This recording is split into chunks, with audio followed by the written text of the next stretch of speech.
바리케이트를 쳐야 합니다. 언론 양심의 역사를 이어갈 언론의 바리케이트를 칠 때다. YTN 해직 기자 노정면의 뉴스바.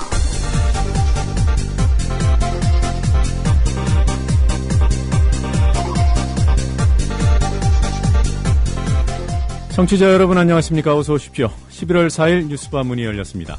국정원 대선 개입 증거가 검찰에서 부지기수로 터져나오고 증거를 밝혀내던 검찰 수사 라인은 물갈이가 돼버리고, 그런데 국정감사에서 국방부와 보훈처 등 다른 국가기관들까지 대선에 개입했다고 하고, 이런 상황에서 박근혜 정권이 고작 꺼내든 카드가 전국 공무원 노조, 전공노의 대선 개입 의혹입니다. 전공노 김중남 위원장으로부터 입장을 직접 들어보겠습니다. 그리고 시사에너그램 공갈도 이에 대한 입장을 들려드릴 예정입니다. 미국 국가안보국 NSA가 동맹국 정상들을 포함해 무려 35개 나라의 정상들을 도청해왔다는 파문이 우리나라에도 본격적으로 상륙할 기세입니다. 한국의 확인 요청에 부인을 못하고 있는 미국, 그러나 우리 정부는 입도 뻥끗 못하는 상황입니다. 국회 외교통상위원회 소속 민주당 우상호 의원과 전화 인터뷰 진행하겠습니다. 배임 혐의로 수사를 받던 KT 이석채 회장이 결국 물러나겠다고 밝혔습니다. 직원들의 고통을 더 지켜볼 수 없었다며 아이를 위해 아이를 포기하는 어머니의 심정이라고 했습니다. 이 회장이 과연 이런 말을 할 자격이 있는 인사인지 특종의 진수에서 그와 관련된 특종 보도를 통해서 따져보도록 하겠습니다. 이상은 오늘 뉴스바가 제공하는 뉴스 메뉴들입니다. 잠시 후에 오겠습니다. 맞벌이 직장맘 초동맘이세요? 아이와 떨어져 있어 늘 미안하고 불안하시죠? 게다가 진짜 이쁜 딸이라면 이젠 걱정하지 마세요. 휴대폰 속 엄마의 관심, 스마트 보디가드가 있습니다. 우리 아이의 실시간 위치, SOS 긴급 호출, 고민 검색어에 아이를 괴롭히는 학교폭력 문자까지 부모님 휴대폰에서 다 보실 수 있습니다. 늘 지켜주겠다던 다짐, 스마트 보디가드로 표현하세요.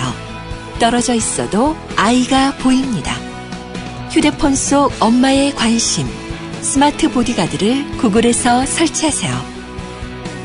맞벌이 직장맘 초동맘을 위한 첫 달 무료 이벤트. 자세한 사항은 스마트 보디가드 홈페이지를 참조하세요. I love coffee, I love tea. 500원으로 즐기는 나만의 커피. 원두 쇼핑몰 헝그리 커피. 최정상급 로스터가 1년 이하 최고급 뉴크롭 생두를 로스팅해 즉시 배송해드립니다. 대량 구매 시 가격이 할인됩니다. 검색창에 헝그리 커피를 검색하세요. 헝그리커피.com. 헝그리 커피에서 원두를 구매하시는 분들께는 차량용 국민TV 스티커 2매를 함께 보내드립니다.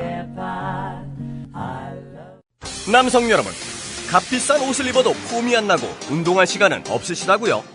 늘어진 뱃살과 튀어나온 가슴살 때문에 고민이십니까? 입는 순간 경험하시게 될 서프라이즈! 바디뷰 프리미엄은 고가의 스포츠웨어에 쓰이는 아쿠아엑스 원사를 사용, 최첨단 공법으로 탁월한 보정력과 신축성, 가공할 흡수력을 겸비했습니다. 우와, 정말 신기해요. 늘어진 가슴이 근육처럼 탄탄해지고 올챙이 같았던 뱃살도 올라보게 들어간대요. 바디뷰 대단합니다. 입는 순간 몸짱이 되는 남자 보정 속옷 바디뷰. 포털 검색창에 바디뷰를 검색해보세요. 구매하실 때 배송 메시지에 국민TV라고 적어주시면 고가의 사은품을 드립니다. 사흘만 하늘나라에 다녀올 수 있다면 첫째 날은 세종대왕님께 감사의 큰절을 올리겠다. 둘째 날엔 김구 선생님께 뜨거운 술을 한잔 올리고 싶다. 그리고 셋째 날엔 청산하지 못한 우리의 아픈 역사, 친일파들을 꼭 처단하고 오리라. 나는컨대 우리 라이프 상주는 민족 정기를 찾는 상주가 되겠습니다. 여러분이 가입하신 해비시 프로를 국민TV에 후원하겠습니다. 가입하실 때 국민TV에 후원해달라고 말씀해주세요. 1600-3267 앞뒤가 다른 1600-3267 우리 라이프 상조 홍대리였습니다.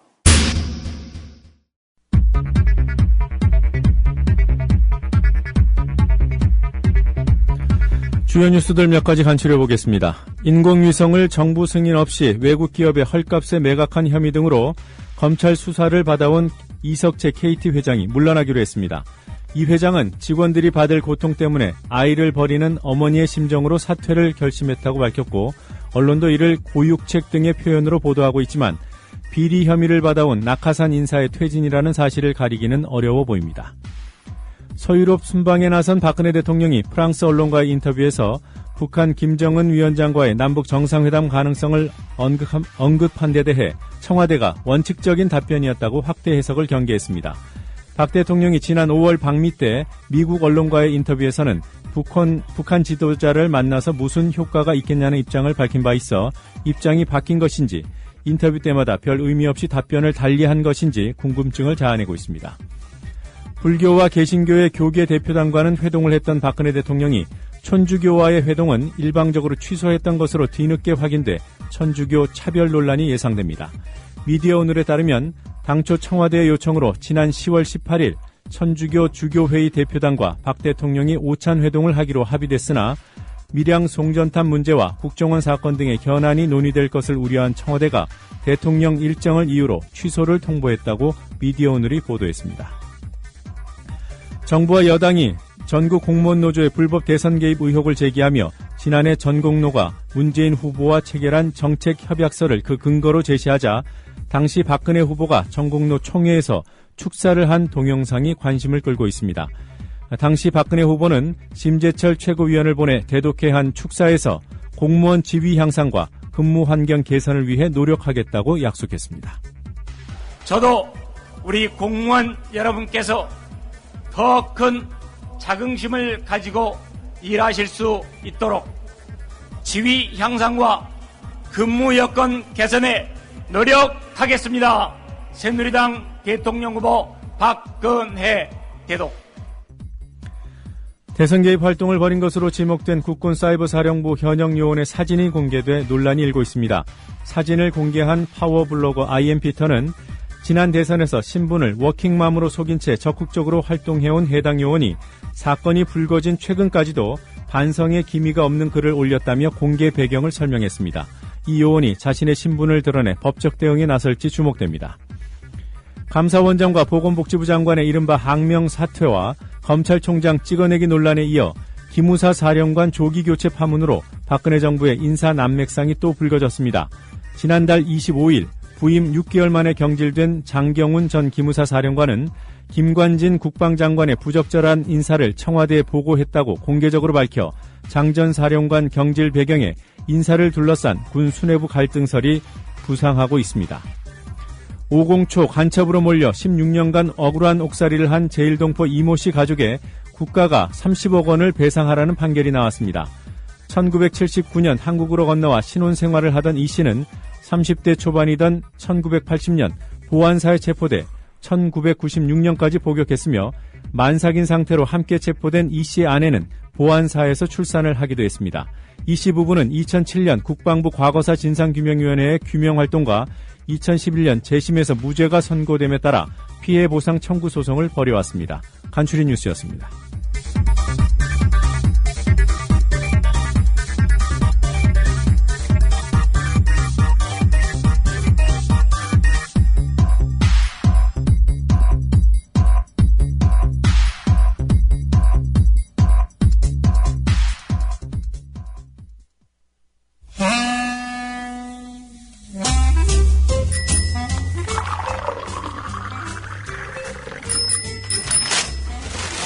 아침 신문 귀로 읽으세요. 김영민의 조간 브리핑. 네, 오늘 아침 신문들은 어떤 뉴스에 주목하고 있는지 김영민 PD와 함께 신문 살펴보는 시간입니다. 김영민 PD 나와 계십니다. 안녕하세요. 네, 안녕하십니까. 자, 어느 신문부터 볼까요? 오늘 많은 신문들이 다루고 있는 기사인데요. 바로 장경욱 전 기무사령관 경질 관련한 소식입니다. 통상적인 경질 같지 않습니다. 지난 4월에 임명된 기무사령관이거든요. 근데 임식도 하지 못했어요. 쫓겨나듯 전격 경질됐습니다. 왜 이랬을까? 게다가 사령관 경질과 동시에 참모장, 국방부 기무부대장 등 주요 간부 대부분이 물갈이 됐습니다. 기무사령관 개인 차원의 문제가 아니라 군 내부의 구조적인 문제와 연관됐을 가능성이 있다. 언론들은 이렇게 보고 있습니다. 예. 자, 경질된 장경욱 전 기무사령관. 그런데 한 언론과 인터뷰를 가졌습니다. 폭탄 증언을 냈어요.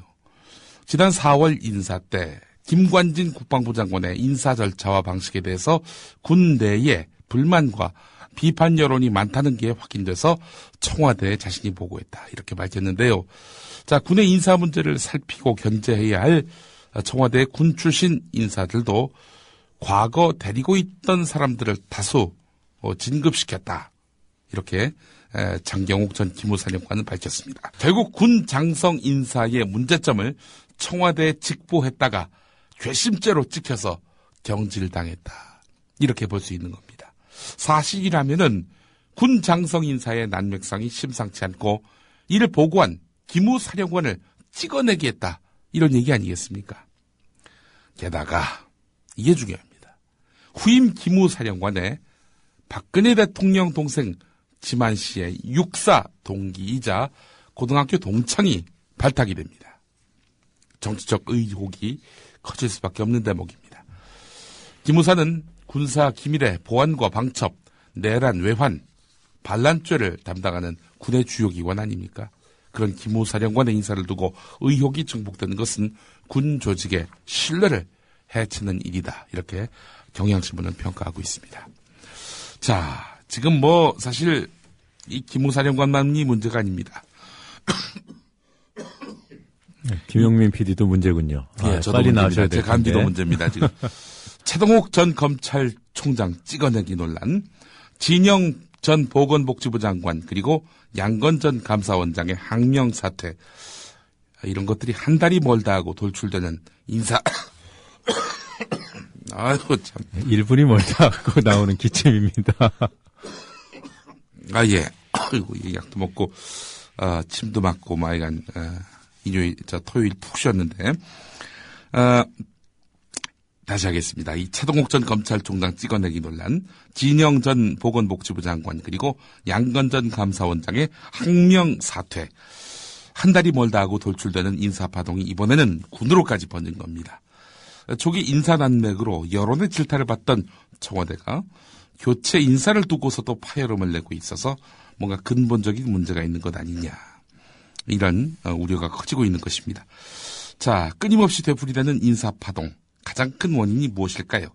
지금 제가 소개해드린 검찰총장, 복지부 장관, 감사원장, 기무사령관, 이 인사파동에는 공통점이 있습니다. 배후에 늘 청와대가 있다는 점입니다. 박근혜 대통령과 청와대가 인사파동의 가장 큰 원인을 제공하고 있다는 얘기입니다.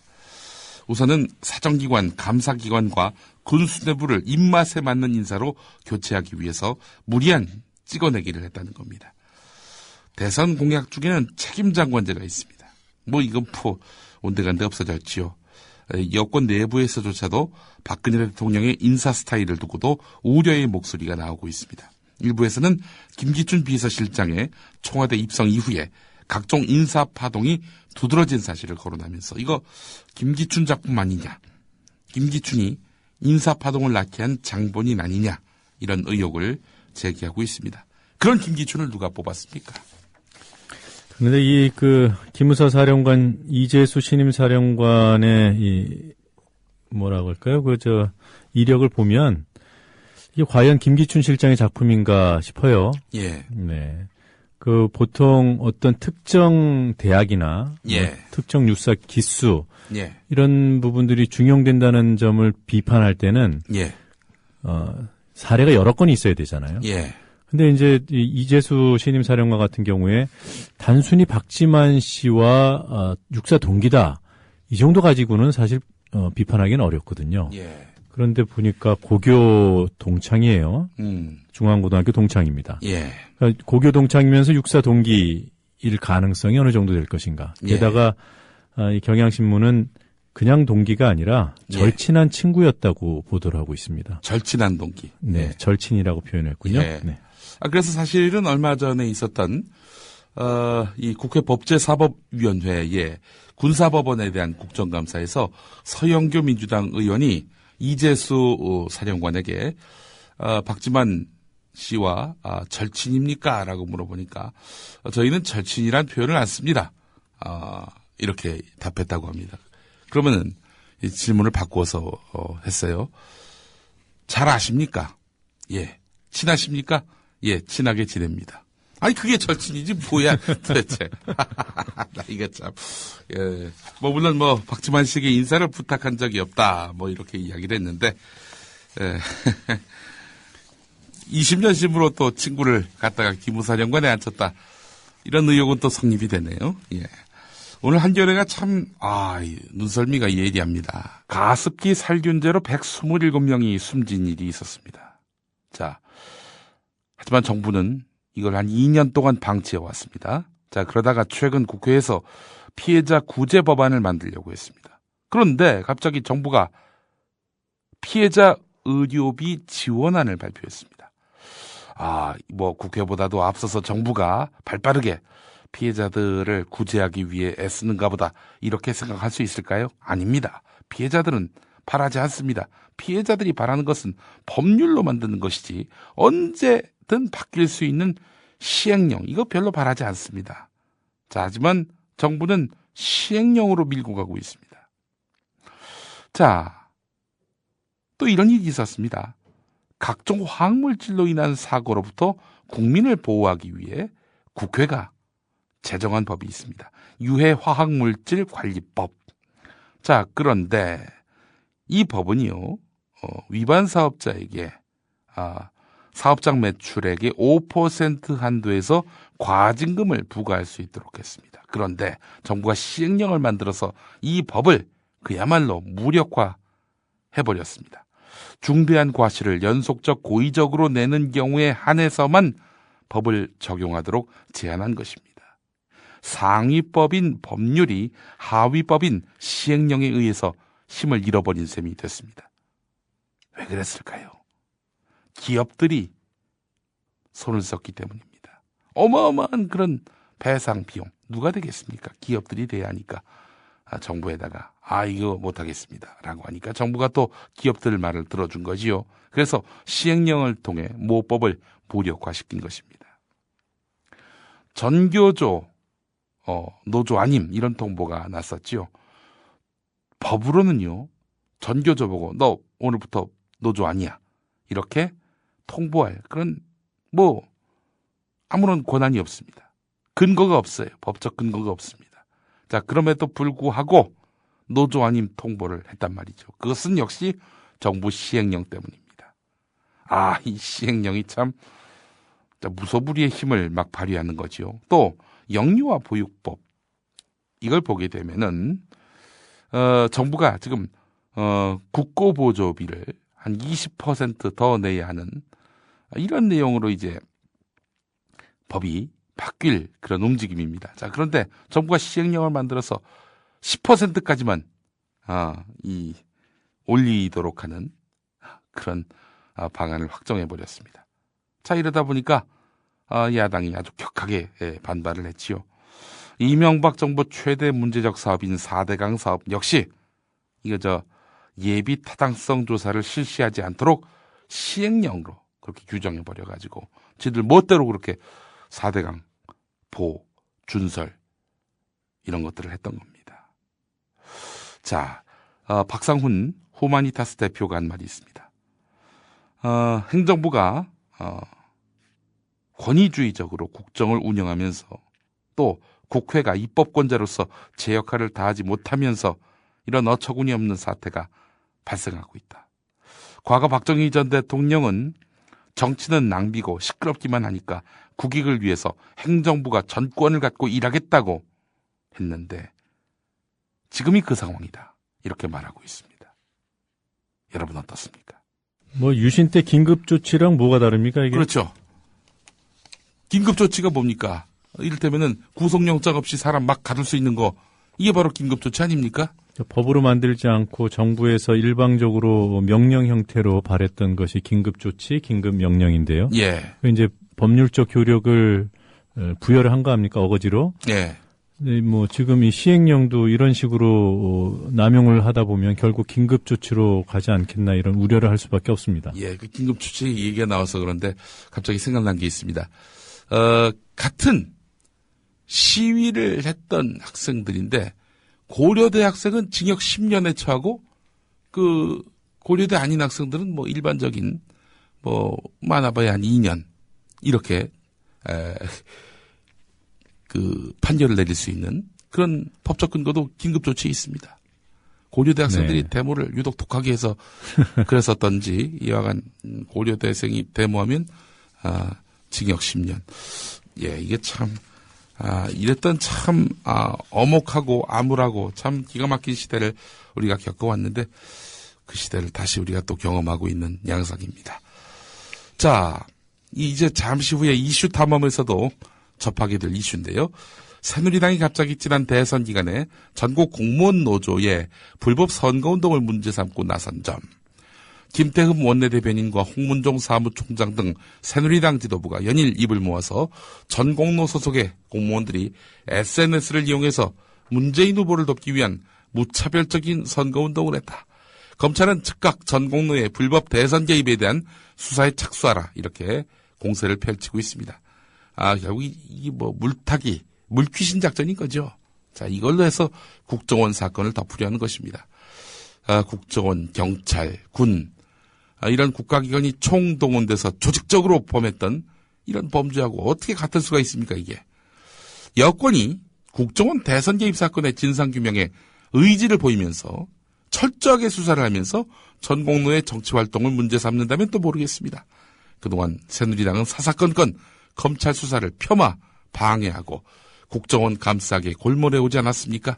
자, 그렇기 때문에 전공로의 불법 선거운동 처벌을 말할 자격도 없는 겁니다. 또 그리고 박근혜 대통령이 대선 때 전공로 집회에 축사를 보냈다는 점, 이것만 보더라도 이건 뭐 도대체 새누리당이 이런 말할 자격이 있는지 되묻지 않을 수 없는 상황입니다. 오늘 한겨레 추가 보도를 보니까 말이죠. 6면에 관련 기사가 있는데 뭔가 그 새누리당이 이런 사안을 몰고 갈 충분한 근거를 갖고 이 전공로의 조직적인 문재인 후보 돕기 이걸 이슈화했느냐, 그런 것 같지는 않다라는 그 당내 기류를 전한 부분이 있습니다. 그래서 지금 숨고르기에 들어갔다라는 그런 내용도 오늘 6면에 관련 기사가 있습니다. 그 박 대통령이 후보 시절에 전공로 그 총회 간 게요 10월 20일입니다. 예. 그 행사 사회를 제가 봤어요. 그러셨습니까? 근데 사실 언론인이 어떤 노조의 총회 예. 사회 볼 수 있는 것이 타당한가 이런 고민을 할 수 있죠. 예. 그때 하게 된 결정적인 계기가 예. 각 후보 캠프에서 다 온다는 거예요. 예. 문재인 후보가 오고 또 안철수 후보는 축하 영상을 보내고 당시에는 그 네. 단일화된 상태가 아니었기 때문에. 전이었기 때문에. 그리고 박근혜 후보도 대리인을 출석시킨다는 그런 상태였고요. 예. 이날 행사의 중요한 그 총회 요구 사항이요. 네. 공무원과 교사의 정치 표현의 자유를 선언하는 자리였습니다. 예. 거기에 대표를 박근혜 후보가 자신의 대리인을 출석시켜서 축사를 했단 말이에요. 예. 그리고 그 뒤에 이루어졌던 정치 표현의 행태들을 지금에 와서 불법 대선 선거운동이었다고 수사해야 된다는 거 아니겠습니까? 예. 사람들 그때 한 5만 명 모였거든요. 예. 많이 모이니까 가서 표를 구하고 예. 일이 끝나고 나서 뒤통수를 치는 격이라는 거죠. 예, 그렇습니다. 박근혜 후보 그 축하 메시지 이후에 노조 합법화를 기대했습니다. 공무원 노조가 말이죠. 자, 그러고 난 다음에 이제 박근혜 정부가 들어섰습니다. 자, 그런데 고용노동부 지난 8월에 노조 설립 필증을 퇴짜 놓았습니다. 그러더니 이번에는 또 민주당과 공모해서 불법 선거운동을 했다라면서 이렇게 검찰 수사를 새누리당이 독촉하고 있는 양상이죠. 자, 정말 화장실 정권입니다. 들어갈 때와 나올 때가 다른. 하다하다 별일을 다 하는 거죠. 자, 별꼴을 다 당하는 우리 공무원 노조입니다. 자, 군에 의해서 국방부도 대선 개입했다는 의혹, 오늘 한겨레가 또 8면에서 다루고 있습니다. 지난 대선 때 민주진보 세력을 종북 좌파로 매도하는 내용의 국정원 제작 추정 DVD를 장병교육 차원에서 각 부대에서 수천 회 상영하고 이 DVD 세트 1,100여 개를 배포하면서 직접 이렇게 정훈장교를 교육한 것으로 드러났다는 겁니다. 자, 이에 따라서 국정원 DVD를 안보교육 교재로 활용하는 등의 방식으로 대선에 개입한 의혹을 받고 있는 국가보훈처뿐 아니라 국방부도 정치적 중립을 지켜야 할 군을 상대로 조직적인 대선 개입을 했다는 그런 의혹을 사게 됐다. 이런 내용이 오늘 한겨레에 실리고 있습니다. 자, 이에 대해서 국방부는 DVD 배포와 관련해 그런 내용을 공식적으로 지시하거나 배포한 적은 없는 것으로 알고 있다라고 말을 했는데 군부대에서 수천 회 상영을 하고 무려 1,000개 넘는 세트가 배포가 되고 이런 걸 국방부가 몰랐다면 도대체 국방부는 군에서 벌어지고 있는 일들에 대해서 아무것도 모르고 있다는 얘기 아닙니까? 이런 해명 같지도 않은 해명을 지금 내놓고 있는 양상인데요. 자, 한겨레 프리즘을 보면은 이재성 사회부 사건 데스크의 좌익 효수부터 징계하라. 이런 제목의 칼럼이 실려 있습니다. 이 김여진, 문근영 씨 같은 여배우를 상대로 성적인 모욕을 서슴지 않았고 호남 비하 발언을 했고요. 광주 학살을 찬양하는 이런 수천 건의 쓰레기 글을 만약에 대기업 다니는 직원이 했다? 이 직원은 그 회사 다닐 수가 없죠. 일단 재판 결과와 같은 법적 절차와는 별도로 업무에서 배제하고 징계하는 것이 당연합니다. 폭력적 언사를 일삼는 것으로 봐서 인성에 문제가 있을 것이 분명하기 때문에 정상적인 사회생활을 영위할 수 있을지 의심되는 사람이기 때문입니다. 자, 그런데 이 사람이 국민의 세금으로 월급을 받는 공무원이라면 더구나 국가안보의 핵심 기관인 국가정보원에 근무하는 사람이라면 어떻게 해야 할까? 정상적인 나라라면 재판 결과와는 별도로 일단 업무에서 배제하고 징계를 논의하는 것이 상식에 가까운데요. 자, 국정원은 과연 어떻게 했을까? 의지만 있다면 국정원은 좌익 교수를 자체 처벌할 근거가 충분히 있습니다. 조직의 명예실추, 품위 유지 의무 위반, 특히 국민의 행복과 화합에 복무해야 할 공무원이 인권을 침해하고 국민 분열을 선동했다는 점만으로도 엄히 다스려야 할 것입니다. 하지만 국정원은 정반대로 행동한 거지요. 처음에는 좌익 교수 아이디 사용자가 국정원 직원이 아닌 것으로 확인됐다라고 전면 부인했을 뿐 아니라 한 발 더 나가서 무책임한 거짓 주장과 허위사실 유포에 대해서 강력하게 법적 대응을 하겠다라고 했고요. 이후에 검찰 수사로 좌익 교수가 국정원 직원임이 확인되니까 국정원 대변인이라는 사람은 검찰이 나한테 알려주는 것도 아니고 수사해보면 나오지 않겠느냐라면서 발표했다고 합니다. 자, 이래놓고 말이죠. 이래놓고 지금 공무원 노조만 갖고 문제 삼겠다? 과연 그 영이 먹히겠습니까? 그 말에 무게가 실리겠습니까? 예, 오늘 한겨레 이재성 사회부 사건 데스크의 칼럼도 주목해 볼 필요가 있겠습니다. 이 정말 태산명동 서일필이란 말이 바로 여기에 적용되지 않겠는가 생각이 듭니다. 태산을 떠들썩하게 한 사건 알고 봤더니 새끼쥐 한 마리가 이렇게 돌아다닌 것이었다. 폐기 논란을 빚었던 2007년 남북 정상회담 대화록 수정본 어떻게 됐을까요? 지금 검찰 수사 내용이 오늘 한국일보 신면에 실렸는데요. 대화록 수정본 이게 왜 이관이 안 되느냐 하는 거 아니겠습니까? 조명균 전 비서관의 실수로 누락한 것으로 드러났다는 겁니다. 결제 불필요한 보고 형태로 이지원에만 등록이 됐다는 것이지 이관이 되진 않았다는 겁니다. 자, 뭐 고의성 있는지 없는지 뭐 그런 거 상관없이 검찰은 사법 처리를 검토하고 있다고 하는데요. 이르면 이번 주 안에 이렇게 수사 결과를 발표한다고 합니다. 자, 삭제된 100여 문건에는 무슨 뭐 중대하게 숨길 것이 있는 게 아니라 대통령 친인척 등의 정보가 담긴 것으로 알려졌습니다. 지울 만한 것을 지웠다. 이런 얘기입니다. 실수로 누락한 것이 무슨 고의적인 은폐할 게 있어서 감출 게 있어서 이런 식으로 누락된 것처럼 이렇게 떠들썩하게 여권에서 문제 삼았었는데 말이죠. 아니었습니다. 한마디로 얘기해서. 네, 수정본과 초안을 비교해 본 그 순간에 이 예. 사건은 사실 실수라는 판단을 할 수밖에 없었을 거예요. 예. 그런데 이제 그 당시에 필요했던 물타기, 네. 거기에 이제 써먹은 거죠. 이 대화록 사건을. 예. 참. 뭐 관련자도 조사도 안 하고 예. 기소자도 없는 상태로 중간 수사 결과를 발표하는 검찰 수사 결과 발표가 어디 있습니까? 예. 그렇게 해놓고 이제 와서 슬그머니 실수다. 예. 10월 중에 최종 수사 결과 발표하지 한다고 하지 않았습니까? 예. 이제 공식적으로 못하니까 사실 제가 볼 때는 이 기자가 취재도 잘한 것도 있겠지만 예. 검찰이 이렇게 흘리는 겁니다. 예. 흘려서 예. 수사 결과 발표하기 전에 예. 일종의 좀 자기들이 이제 정지 작업을 하는 거죠. 예, 화살 맞을 걸 좀 덜 맞으려고. 네. 예. 아이고 참 이게 예? 야, 이게 얼마 안 지나면 다 드러날 걸 이렇게 그 순간의 국면을 피하려고 이렇게 꼼수를 부리다가 말이죠. 그게 먹힌다니까요. 이게 먹히니까. 한 달의 시간차가 어느 예. 정도로 어마어마한 물타기를 가능하게 하는지 예. 사실 지나간 일들을 쭉 반추해 보면은 금방 확인할 수 있어요. 대선 때만 하더라도 12월 16일 그날 밤에 거짓말 한 번 하면은 뭐 자기들 세상이 계속 이어지는데 네. 한 번의 거짓말을 위해서 그 거짓말이 또 선거에 어마어마한 영향을 미쳤던 것이었고요. 국민들이 똑똑해야 하고요. 그리고 언론이 정직해야 합니다. 네. 건강하지 못한 언론들 투성이라면 그 나라의 미래가 없다는 걸 또 우리가 여실히 또 이번에 확인을 하게 되는 것이죠. 자, 중앙일보의 그 유체 이탈 기사 하나 더 보겠습니다. 6면에 배심원 정치 성향이 흔들릴 사건 참여 재판하는 게 맞나 하면서 사진에는 김어준 주진우가 나옵니다.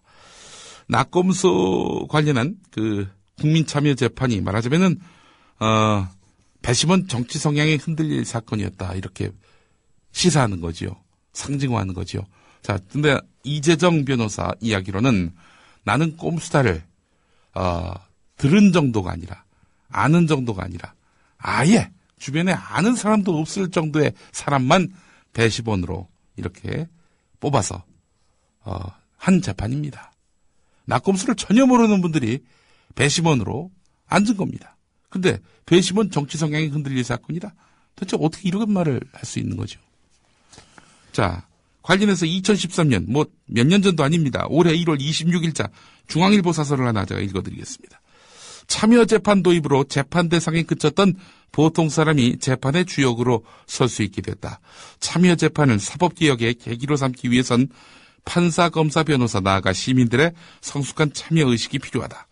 배심원으로 나오라는 통지서를 번거로운 의무가 아닌 소중한 권리로 받아들여야 한다. 법치는 몇몇 정치 지도자나 법원 검찰의 힘이 아니라 시민 모두의 힘이 합쳐질 때만 이루어질 수 있다. 이때는 열심히 시민들 보고 배심원으로 참여하라 해놓고 기껏 놨더니 배심원 정치 성향의 이 재판이 그야말로 오염되고 있다. 이런 식으로 또 뒤통수를 치고 있는 중앙일보 아닙니까? 예, 어처구니가 없습니다. 정말. 아니 그러잖아요. 왜 조선 동화할 때는 가만히 있다가 이렇게 뒤늦게 뒷북입니까? 뒷북을 쳐요. 또 중앙일보는 지들도 유체이탈 사설을 실었으면서 여하간 참 장악당한 언론들 보면은 그 꼴들이 참 우습기 짝이 없습니다. 오늘 여기까지 하겠습니다. 네, 잘 들었습니다. 수고하셨습니다. 네. 막간 퀴즈입니다. 주주 구성의 건전성이라는 심사 항목을 버젓이 두고도 당시 사회적 문제로 대두된 부실저축은행의 돈 등을 전혀 걸러내지 못했다. 채널A의 승인 과정에서 의혹이 계속 제기됩니다. 채널A에 출자한 저축은행으로 아닌 것을 골라주세요. 오늘은 좀 어렵네요. 솔로몬 같은 지혜가 요구됩니다. 1번 미래저축은행, 2번 현대스위스저축은행, 3번 제일저축은행, 4번 솔로몬저축은행. 답을 아시는 분은 정답과 함께 연락 가능한 이메일을 적어주세요. 세 분을 선정해 기념 음반을 보내드립니다.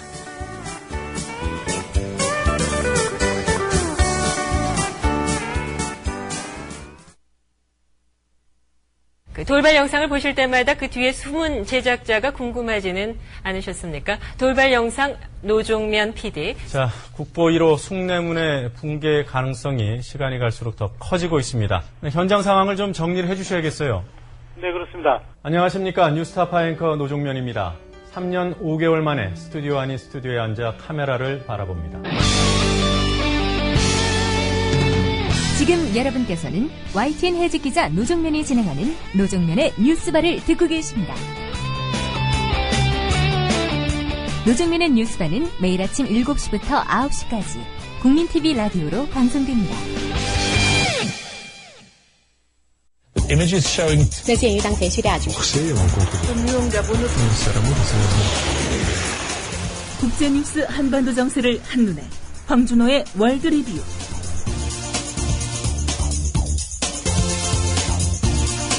네, 지구촌 관련 국제 뉴스들 정리해 보도록 하겠습니다. 밤새 어떤 뉴스들 들어와 있는지 국제 뉴스 전문 캐스터 황준호 기자와 알아봅니다. 황준호 기자님 안녕하세요. 예, 안녕하십니까. 자, 러시아하고 일본이 이른바 2+2 회담을 했군요. 예, 토요일에 도쿄에서 열렸는데요. 이 외교 국방장관 회담이라는 거는 정말 가까운 나라들끼리 하는 회담입니다. 그런데 일본이 2차 대전 후에 평화제약도 맺지 못한 러시아하고 이 2+2 회담을 하면서, 물론 두 나라는 육자회담 파트너국이기도 하고 일반 외교 관계는 가지고 있지만 상당히 어색한 사이인데요. 그런 나라들이 이 2+2 회담을 하면서 주목을 받았습니다. 두 나라는 특히 러시아가 실효적인 지배를 하고 있는 일본 북쪽의 4개 섬, 이거를 가지고 영토 분쟁을 오랫동안 해왔는데 그럼에도 불구하고 같이 자리를 마련했습니다. 네. 자, 뭐 어떤 의도인지 좀 궁금해지긴 합니다만 중국을 견제하려는 것 아니겠어요? 그렇습니다. 그렇지만 러시아가 이번에 회담에서 일본이 원하는 그 중국 견제 문제에 대해서는 호응을 거의 안 했습니다. 네. 중국하고 러시아는 협력과 견제의 이중주 관계다, 이렇게 표현을 많이 하는데 요즘에는 러시아가 중국에다가 가스를 팔아야 되기 때문에 좀 중국한테 아쉬운 입장입니다. 그러다 보니까 이번 회담에서도 러시아 측은 우리는 중국이 없는 곳에서 중국에 대한 얘기를 하지 않는다라는 말로 일본의 어떤 구애를 뿌리쳤습니다. 다만 일본의 집단적인 자위권 행사, 이 문제에 대해서는 이해한다 정도의 말을 해줬는데요. 어쩔 수 없이 원론적인 답을 한 것으로 해석되고 있습니다. 네, 우리는 중국이 없는 곳에서 중국에 대한 얘기를 하지 않는다. 멋진 말이군요. 네, 멋진 말입니다. 네, 미사일 방어 체계 MD 문제에 대해서는 어떤 말이 오갔습니까? 일본이 미국 주도의 MD에 참여하는 문제, 이걸 가지고 중국과 러시아는 그동안 계속 반대해 왔는데요. 이번에도 역시 러시아는 아시아 태평양 지역의 전략적 균형을 무너뜨릴 수 있는 거다라고 분명한 반대 의사를 밝혔습니다. 이번 회담에서 그렇지만 몇 가지 합의사항이 있긴 있었습니다. 그렇지만 이렇게 중요한, 지금 앞서서 말씀드린 중요한 의제에 있어서는 일본이 원하는 바를 달성하지 못한 것으로 평가됩니다. 일본이 최근에 왜 러시아에 이렇게 접근하는지 그 속셈을 러시아가 너무나 잘 알고 있기 때문에 선뜻 일본의 손을 들어주지는 않았던 것으로 보입니다. 그 일본 내 조선학교에 대한 지원 중단이 확산되고 있어요? 지난주 수요일에는 요코하마에서 조선학교 지원금을 주지 않기로 했다, 제가 소개해드렸었는데 지난 토요일에는 도쿄가 같은 결정을 공식적으로 밝혔습니다. 이노세 나오키 도쿄 도지사가 직접 선언을 했는데요. 조선학교가 조총련의 강력한 영향력 아래에 있다는 게 확인되면서 이런 결정을 내렸다, 이렇게 밝혔습니다. 도쿄도는 매년 조선학교 학생 1인당 16만 원 정도의 꼴로 지원금을 그동안 줘왔는데 이게 막히면서 교사들의 월급이 체납되는 등등 학교 운영에 곤란을 겪고 있습니다. 이런 추세는 다른 지역으로도 계속 확산이 되고 있는데요. 제1조선인들이 일본 사람들하고 똑같이 세금을 내고 있다는 점에서 이렇게 학생들한테 돈을 안 주는 건 차별이다라는 비판을 받고 있습니다. 또 한국 국적 학생들도 조선학교에 꽤 많이 다니기 때문에 한국 정부 차원의 대책이 나와야 된다, 이런 목소리도 있습니다. 네. 그 미국의 무인 정찰기가 일본에 배치됩니까? 미국과 일본 두 나라 정부가 현재 괌에 배치되어 있는 미국 무인 정찰기 글로벌 호크 2기에서 3기 정도를 내년 봄부터는 일본 아오모리현으로 옮겨와서 1년에 몇 개월씩 배치하는 방향으로 조정하고 있다고 아사히 신문이 보도했습니다. 그리고 그것과 별개로 일본 자위대도 자체적으로 글로벌 호크 3기에서 4기 정도의 도입을 계획하고 있는데요. 북한의 핵과 미사일 개발 동향 같은 것을 감시하게 됩니다. 미국의 무인 공격기가 비밀 전쟁을 최근에 많이 수행하고 있어서 국제사회의 비판을 받고 있지만 일본 방위성은 글로벌 호크 같은 경우는 공격 능력이 없는 단순 정찰용이기 때문에 문제가 없다라는 입장을 밝혔습니다.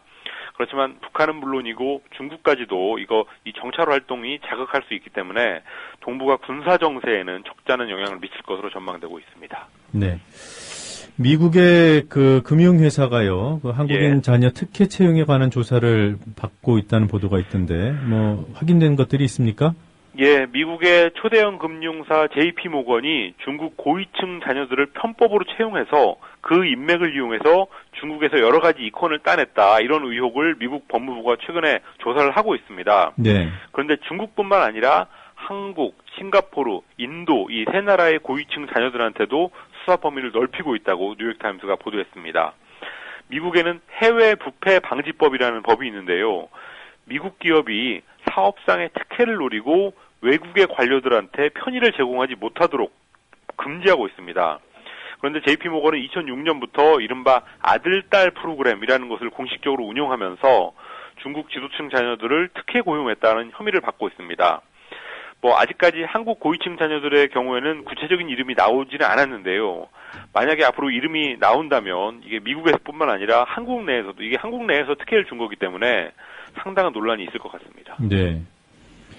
미 국무장관이 그 쿠데타가 일어난 이집트에 갔군요. 지난 7월 초에 이집트의 무르시 대통령이 군부 쿠데타로 축출된 후에 처음으로 존 케리 미 국무장관이 어제 이집트를 방문했습니다. 케리 장관은 미국은 이집트 국민의 친구이자 이집트라는 국가의 친구고 두 나라는 파트너다라는 말을 했습니다.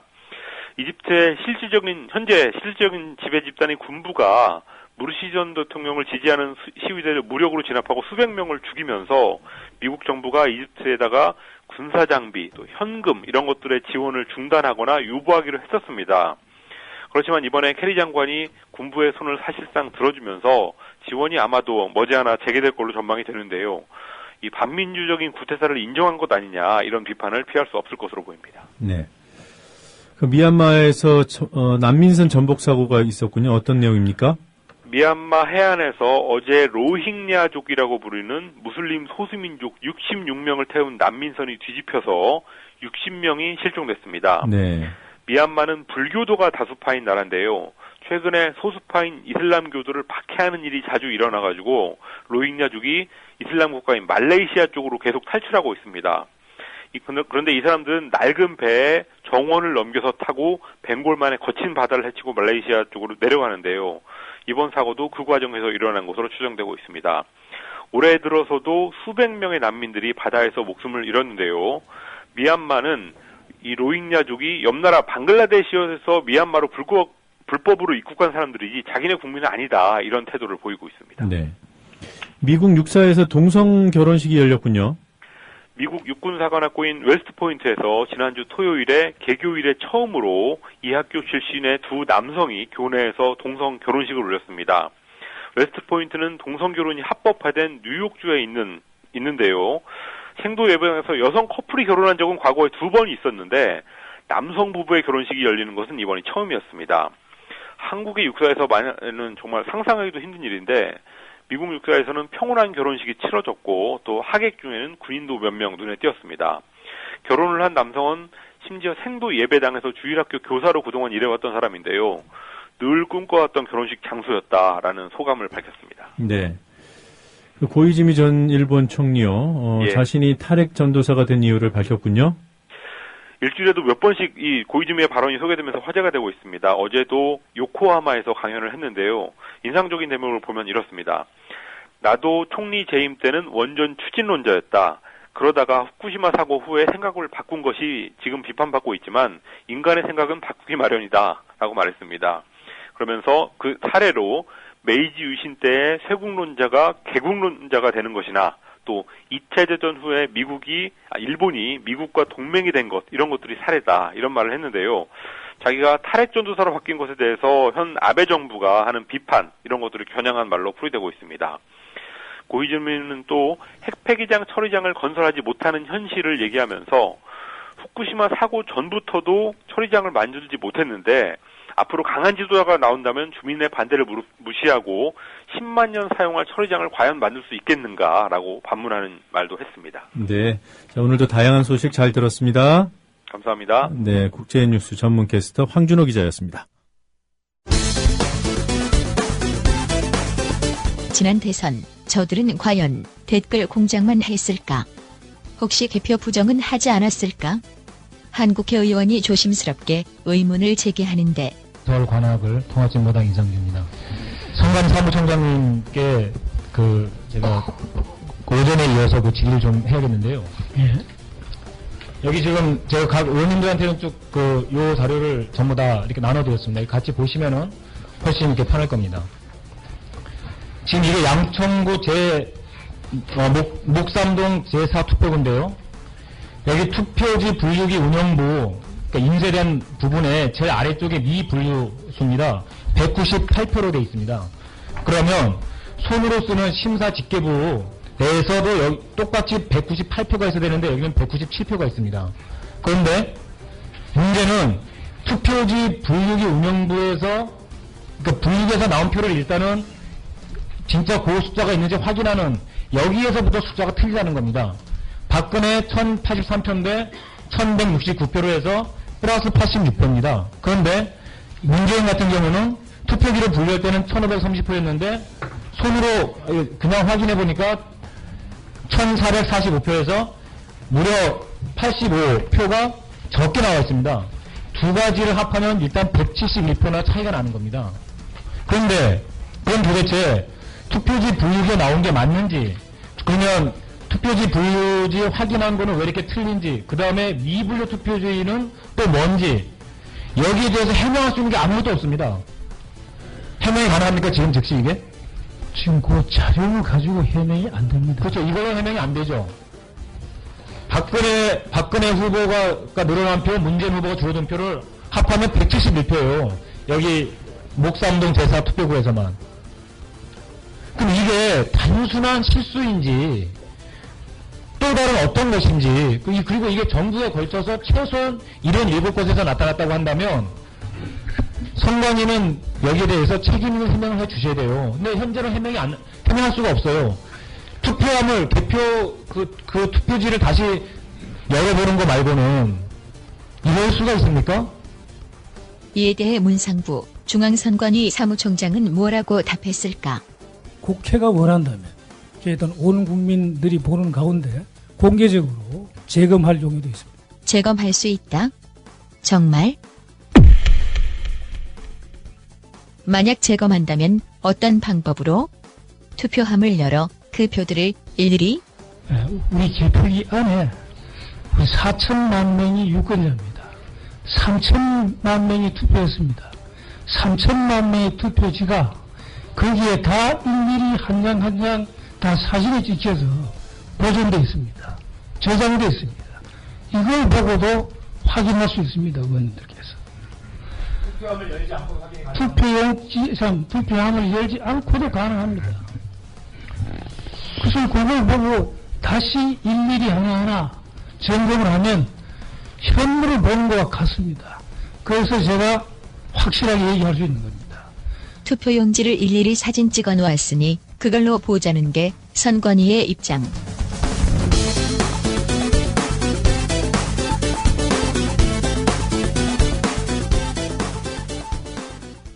노종면의 뉴스바와 함께하고 계신 지금 시각은 7시 47분입니다.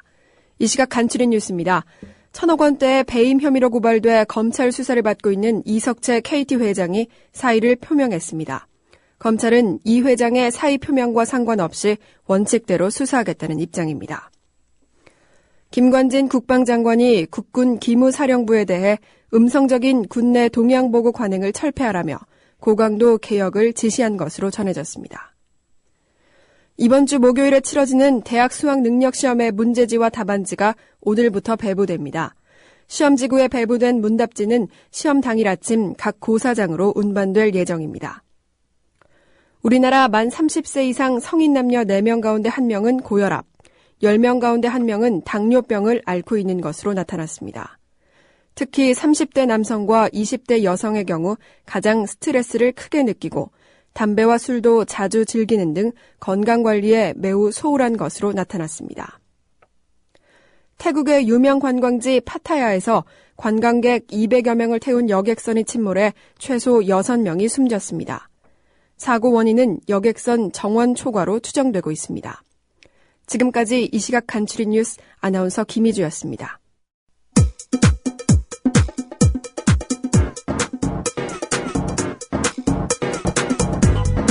노정면의 뉴스바, 이제는 이슈 탐험입니다. 지난주 목요일 박근혜 대통령이 국정원 등 국가기관의 대선 개입 사건에 대한 입장을 밝히면서 의미심장한 말을 덧붙였습니다. 국가기관은 물론이고 공무원 단체와 개별 공무원이 정치적 중립을 위반하지 않도록 엄중히 지켜나가겠다고 했습니다. 바로 다음 날 새누리당은 전국 공무원 노조의 대선 개입 의혹을 제기합니다. 유례없는 불법 관건 선거에 책임을 물었더니 공무원 노조 손보겠다며 발끈한 셈입니다. 전국 공무원 노조 김중남 위원장 전화 연결돼 있습니다. 위원장님 안녕하세요. 예, 안녕하세요. 그 새누리당이 공무원 노조의 불법 대선 개입 증거로 제시한 것이 그 공무원 노조와 문재인 후보 간에 맺었던 정책 협약서더군요. 예, 정책 협약서 가지고 얘기를 했죠. 예, 어떤 내용입니까? 정책 협약서는 기본적으로 저희들이 저희들이 아직까지 이제 법내 등록을 못 하고 있기 때문에 법적 지위를 보장하고 또 해고자가 많아서 해고자를 복직시키는 이런 문제들. 네. 저희 전국 공무원 노동조합의 내부 문제와 조합원들의 지위 향상과 관련된 그런 문제를 가지고 협약을 한 그런 겁니다. 네, 그러니까 법적 지위 보장, 해고자 복직, 또 예, 노동 기본권의 보장, 예, 기본권 보장, 예, 기타 처우 개선. 네. 예, 그렇습니다. 네. 이런 내용이 공표된 자리가 지난 10월 20일 총회 자리였죠. 총회 장소에는 후보들이 오셔갖고 네. 축하 인사를 했고요. 네. 그 후에 정책 질의와 정책 협약이 진행이 됐습니다. 네. 그리고 그 정책 협약하고 일맥상통하는 그런 이른바 6대 요구사항들. 예, 그런 그렇습니다. 것들이 총회에서 얘기되지 않았습니까? 예, 맞습니다. 저희들이 이제 요구할 것, 그 다음에 저희 이제 공직사회 안에서 그동안 이제, 이런 것들은 좀 바꿨으면 좋겠다라고 얘기됐던 것들을 갖다 결정하고 하는 그런 장소였었죠. 네. 그 정책 협약서가 문재인 후보와만 체결된 건가요? 아니, 그렇지 않습니다. 이것은 당시 문재인 후보만 한 것이 아니라, 네. 각 대선 후보들 전체에게 요청을 했고, 네. 다른 노동조합들이 하듯이 똑같은 방법으로 진행을 했고, 당시 통합진보당 이정희 후보와 무소속의 대통령 후보로 참여했던 김소연 후보, 김순자 후보, 이런 분들하고도 전부 다 같이 진행을 했던 부분입니다. 그러니까 네. 문재인 후보 한 사람과 이 정책 협약을 했던 그런 것이 아닙니다. 박근혜 후보 측에는 제안 자체를 안 했습니까? 당연히 하죠. 당연히 했고, 박근혜 후보 측에서, 이 정책 협약과 관련된 부분을, 거절해서, 진행이 되지 않았고, 그 전에 이제 박근혜 후보는, 당시 후보께서는 이제 저희들 총회에, 10월 네. 20일 총회에, 메시지를 보내서 대독을 시켜서 저희 공무원 노동조합의 문제들을, 공무원 사회 문제들을 갖다가 잘 해결하고 하겠다, 긍지를 갖고 일할 수 있도록 만들어주겠다, 이렇게, 축하 인사를 했었죠. 예. 네. 그럼 저희가 그 당시에 작년 10월 20일 공무원 노조 총회에서 있었던 박근혜 후보 측의 축사 내용을 준비해놨는데 한번 듣고 다시 인터뷰를 진행하도록 하겠습니다. 네. 네, 박근혜 후보께서 직접 오시지 못하고 여러분들의 총회를 축하하면서 저를 통해서 말씀을 전해 주십사 하고 말씀하셨습니다. 여러분께 말씀드리겠습니다.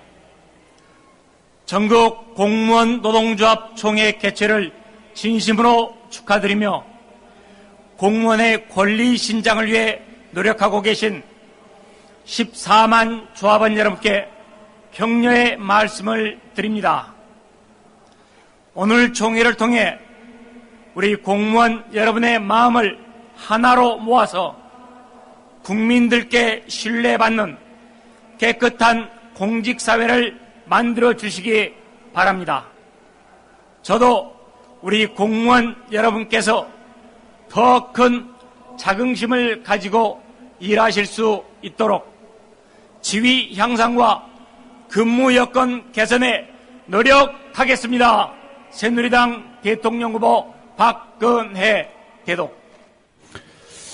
뭐 지금 들어보니까 축하, 격려 이런 단어들이 귀에 쏙 들어오고요. 예, 그리고 약속을 하지 않았습니까? 그러니까 뭐 자긍심을 가지고 일할 수 있도록 지위 향상과 맞습니다. 또 환경 개선에 노력하겠다. 네, 맞습니다. 예. 그런데 지금 와서 불보선거 운동을 했다고 하니까 좀 억울하시겠어요? 억울한 것보다는 네. 새누리당 쪽에서 이제 국감을 통해서 이런 얘기들을 쭉 하고 네. 했는데 그렇다고 한다면 지금 이제 뭐 언론이나 뭐 문제되고 있는 것이 국정원이나 이런 데가 그 선거 개입을 했다고 해갖고 논란이 되지 않습니까? 공무원들이 했다, 국가 공무원들이. 네. 그러면 저희들 그 14만 명과 정교조 조합원 6만 명이 조직적으로 했다 하면 20만 명이 추가되는 거잖아요. 예. 예. 만약에 그렇다고 한다 그러면은 지난번 대선은 정말 원천 무효인 겁니다. 공무원들이 조직적으로 전체가 20만 명이 선거에 개입했다라고 하면은 이건 당을 떠나서 네.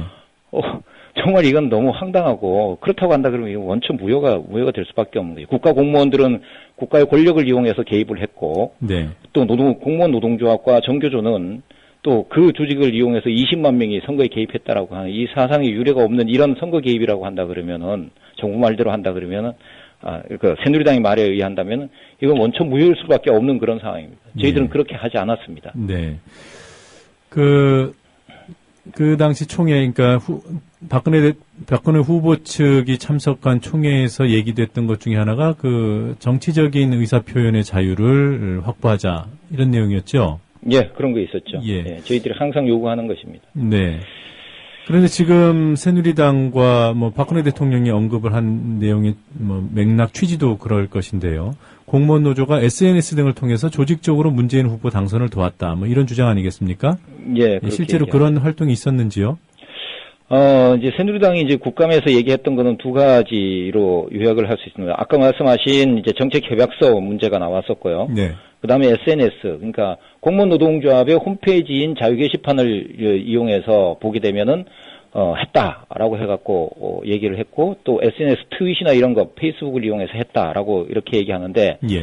사실 이거는 거의 너무나 억지입니다. 이건 이 상식을 갖지 못하고 있다라고 밖에 볼 수가 없는 거예요. 저희 전국 공무원 노동조합의 자유 게시판 자체는 누구나 들어와서 쓸 수 있는 그런 것입니다. 그리고 설령 만약에 우리가 그렇게 했다라고 한다면 이 전국 공무원 노동조합의 홈페이지는 공무원들을 대상으로 하는 건데 이거는 지금 정부에 의해서 우리 공무원들이 접근할 수 없는 페이지로 지정이 돼서 접근 자체가 안 되는 홈페이지예요. 네.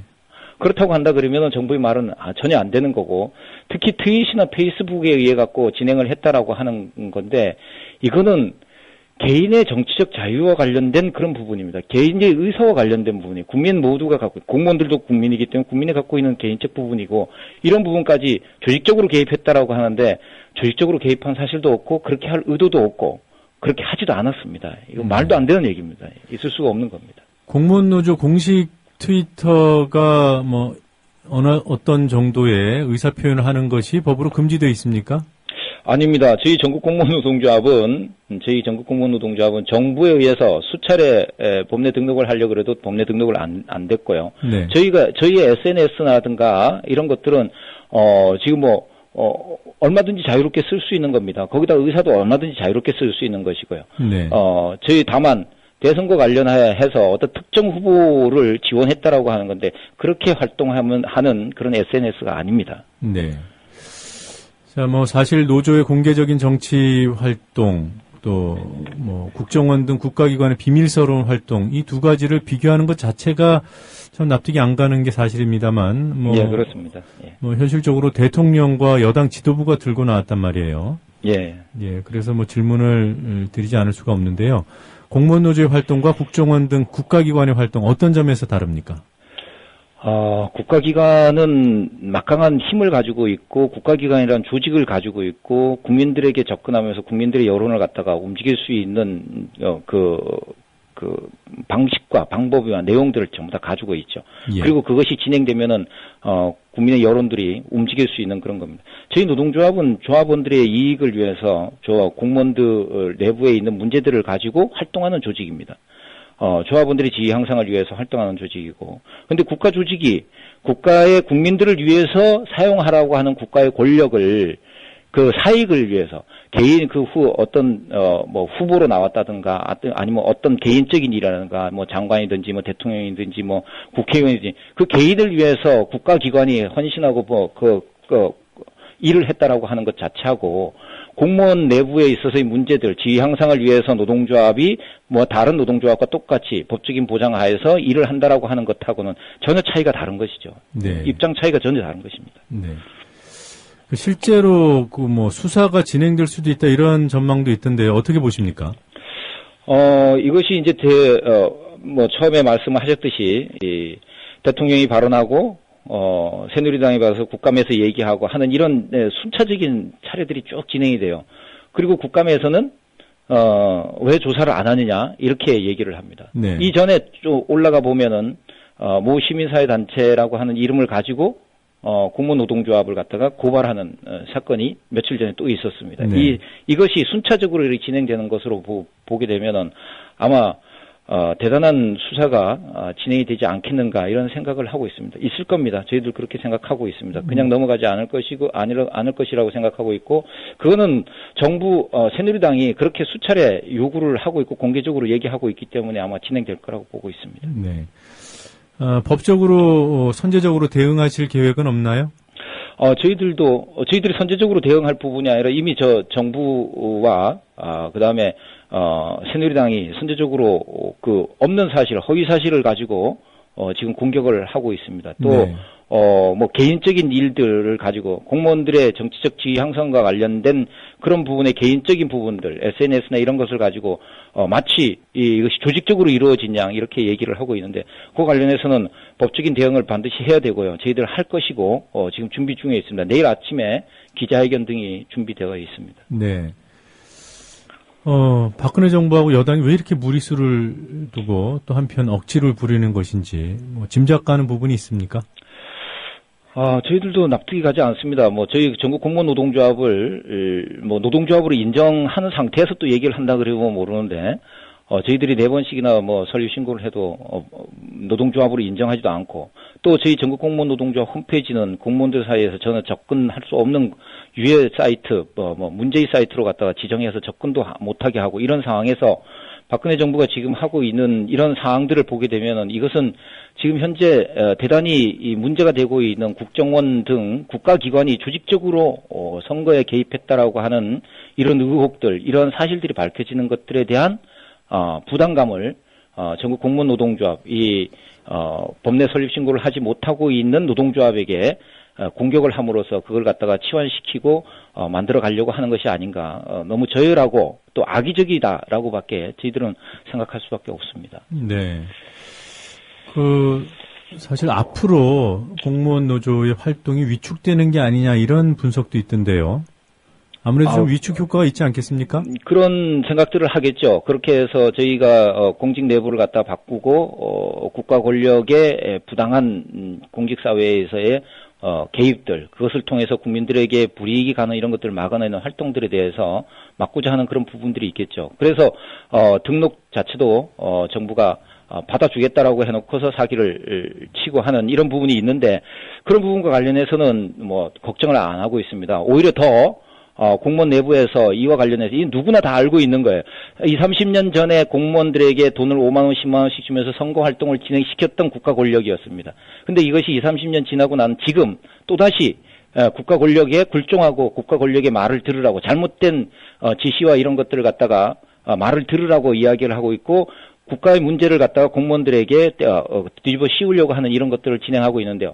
저희 전국 공무원 노동조합의 조합원들이나 공무원 사회에 있는 상식을 가지고 있는 공무원들이라면 이와 관련해서 도저히 받아들일 수 없다라고 하는 것. 그리고 전국 공무원 노동조합의 활동은 이런 탄압이 진행되면 진행될수록 더욱더 활성화될 것이라고 저희들은 생각하고 있습니다. 예. 조금 전에 설립신고 반려 얘기를 잠깐 해주셨는데요. 예. 이명박 정부와 박근혜 정부 이어서 계속되는 게 벌써 네 번째인가요?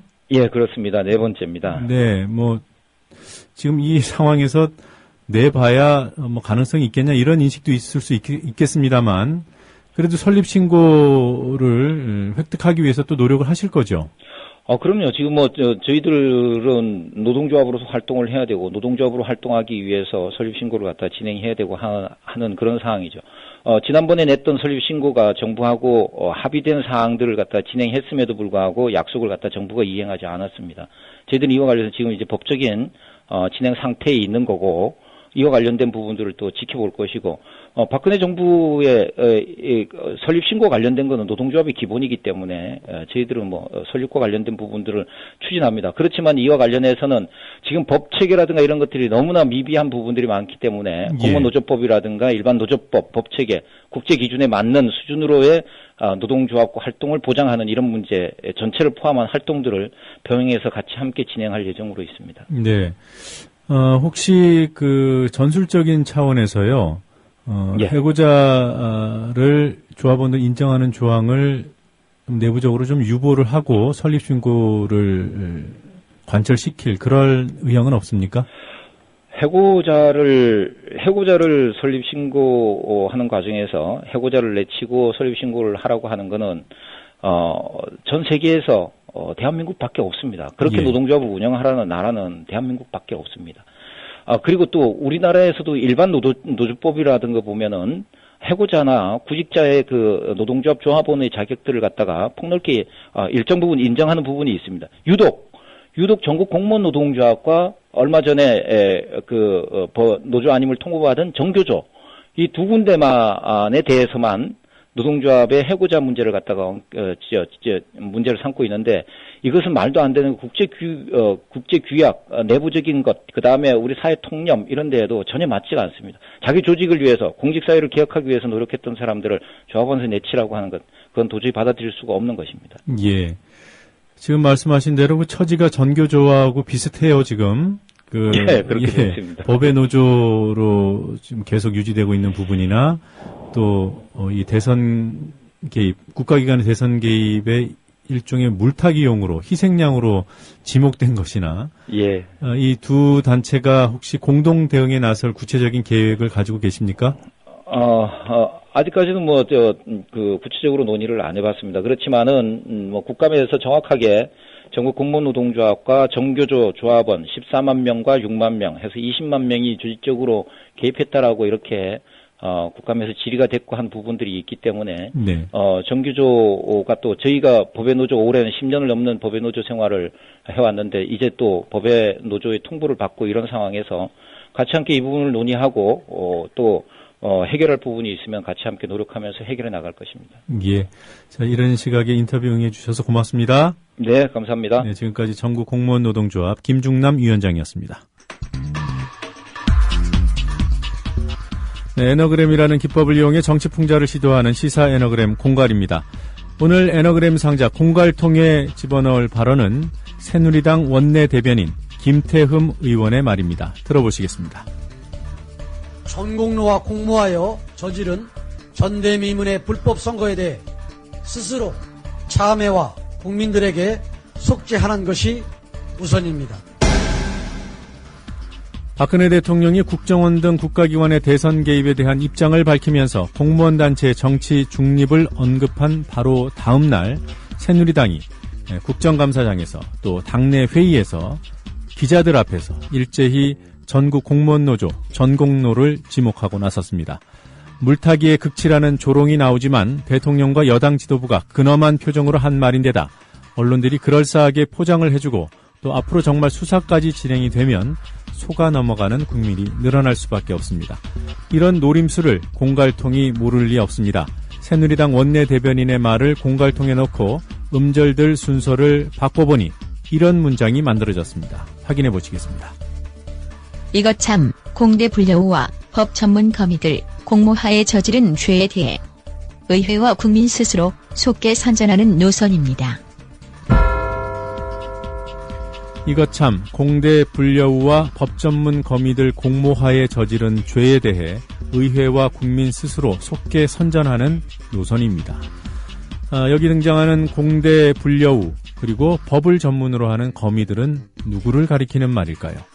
원문과 애너그램 문장 이어서 들어보시겠습니다. 시사 애너그램 공갈이었습니다.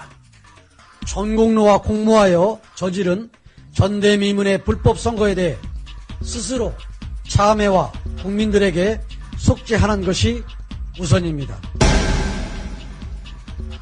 이것 참 공대 불려우와 법 전문 거미들 공모하에 저지른 죄에 대해 의회와 국민 스스로 속게 선전하는 노선입니다.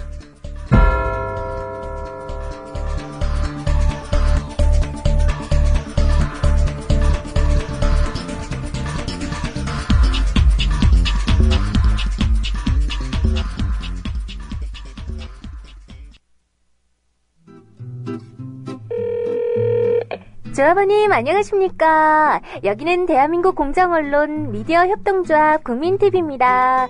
홈페이지에 가입한 지 오래됐는데도 아직 예비 조합원이어서 많이 놀라셨죠? 저희도 조합원 2만 명을 향해 가고 있는데 출자금을 납부한 조합원이 14,000명이어서 깜짝 놀랐습니다. 혹시 출자금 납부를 깜빡하신 거 아니신가요? 1좌당 5만원 가입할 때 한 번만 내면 되는데 몰라서 많이 당황스러우시죠? 이제 카드 결제도 되는데 이것도 모르셨죠? 국민TV로 들어오셔서 로그인하시고 마이페이지에서 납부해주시거나 계좌 이체해주시면 바로 예비자를 떼어드립니다. 예비 조합원님, 미디어 협동조합 국민TV 조합원이 되는 길 완전 쉬워서 당황하셨어요.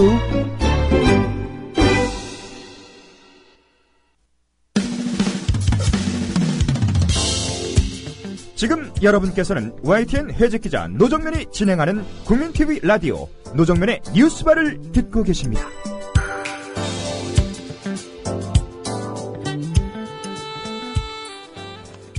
네, 거대 통신기업 KT는 몇 년 사이에 낙하산의 집합소라는 오명을 얻었습니다.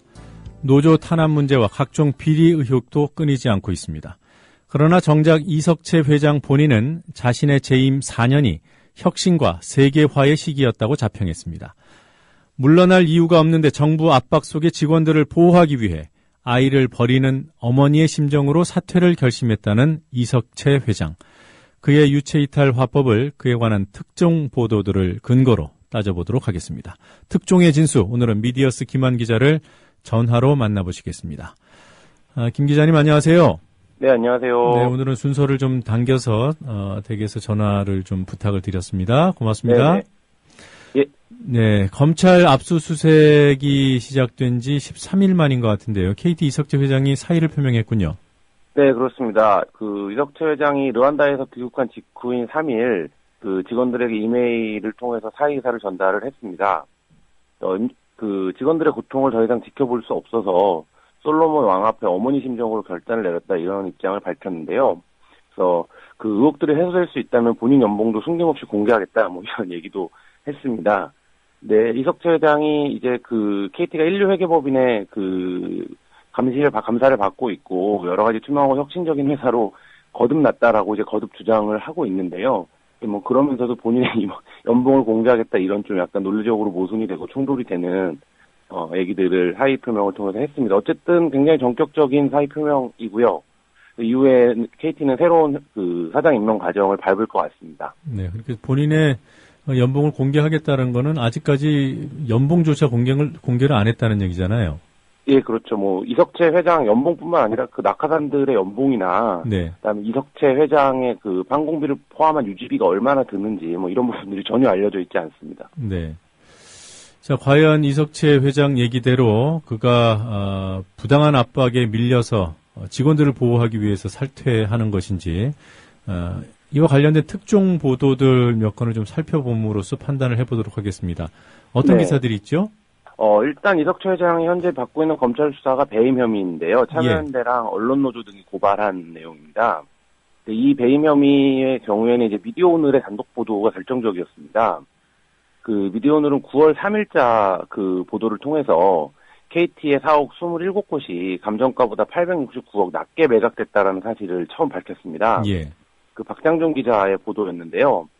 KT가 그 사옥을 39곳을 매각을 했습니다. 이석채 회장 태제에서. 그러니까 이 사옥이라는 건 이제 흔히 우리가 전화국이라고 부르는 건물인데요. 네. 각 이제 지역마다 보면 이제 전화국 건물들이 있지 않습니까? 예. 그것을 39곳을 매각을 한 건데요.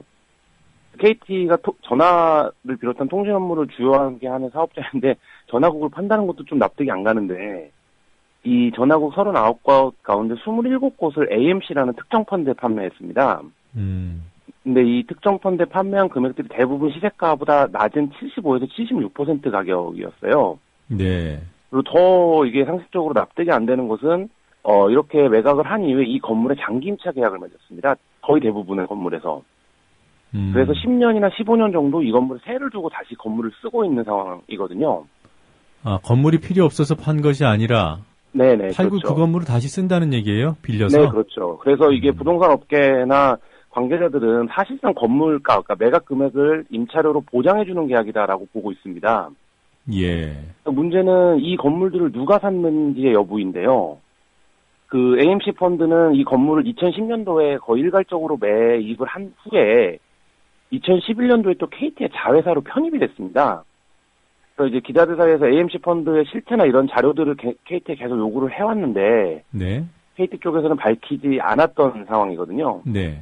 이 부분에 대한 배임 혐의가 이제 이석채 회장에게 그 적용이 되고 있고 죄송합니다. 검찰도 이 건물들이 이석채 회장의 이제 지금 의혹을 사고 있는 비자금이나 이런 부분들로 그 활용된 게 아니냐 이런 이제 혐의들을 두고 있는 상태입니다. 매각됐던 그 전화국 건물들 쭉 목록하고 이것을 매입했던 회사 이름들을 보니까요. 네네. 2010년도에는 GEAMC라는 펀드가 매입을 했군요. 네네. 그리고 네네. 2011년부터 KTAMC라는 펀드가 네네. 매입을 했는데 KT의 설명 같은 펀드인데요. 네. 2011년도에 KT로 편입이 된 거예요. 그러면 회사가. KT의 자회사라는 얘기입니까? 네, 지금 현재는 KT의 자회사인데, 그러니까 지금 구조를 보면 KT가 자기네 본사가 갖고 있던 건물들을 어떤 특정 자회사한테 팔고, 네. 이 자회사한테 대단히 높은 수준의 임차료를 주고 있는 상황이고, 대부분 계약은 10년 이상입니다. 예. 그러니까 이게 사실 이제 상식적으로 납득이 안 가는 방식의 거래죠.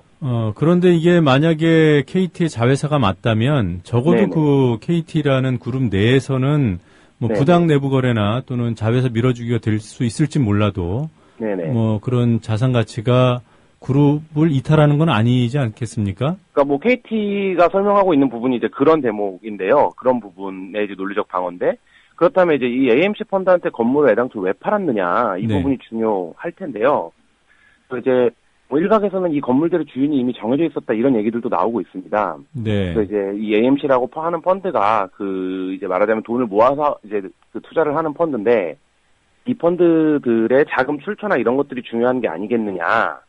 그러니까 말하자면 실제 주인 이제 어떤 자금들이 들어와서 투자가 됐고 네. 어떤 건물의 실질적 소유주가 누구인지 네. 이런 부분들이 중요하다라고 보여지는데요. 검찰 안팎 때 들리는 소문은 검찰에서는 KT 서초 사옥하고 네. 대구 경북 쪽에 있는 사옥들의 실제 소유주에 좀 주목을 하고 있다 이런 얘기들도 나오고 있습니다. 그 실제 소유주가 누굽니까? 모르겠습니다. 근데 권력과 관계가 있는 사람들 아니겠냐 이게 이제 KT 안팎의 얘기입니다. 그래요. 그리고 KTAMC의 지분 이게 이제 펀드인데 그 펀드에 이 회사의 지분이 있어야 뭐 계열사라도 이익을 취했다고 볼 수 있겠는데요. 네네. 이게 KTAMC의 지분이 2011년 6.4%, 2012년에는 아예 없었더군요. 네, 그러니까 이게 지금 굉장히 좀 유령회사 같은 회사인데요. 그러니까 뭐 그 펀드에 참여한 이른바 전주의 이익을 위한 그런 투자가 아니었겠나, 매각이 아니었겠나 이런 추측이 가능하겠군요. 네, 일단 논리적으로 보면 거래를 보면 이제 그런 것이 이제 거의 맞다라고 보여집니다. 예, 알겠습니다. 자, 또 다른 특종 보도는 어떤 게 있습니까? 예, 뭐 이석채 회장이 물러나는데 결정적인 역할을 한 보도라고 보여지는데요. 예. 한국일보가 지난 이제 31일에 KT가 인공위성을 헐값에 매각했다라는 의혹을 처음 보도했습니다. 예. 이제 무궁화 위성 3호, 2호와 3호를 각각 매각을 했는데 홍콩에 있는 ABS라는 국제 위성 회사입니다. 예.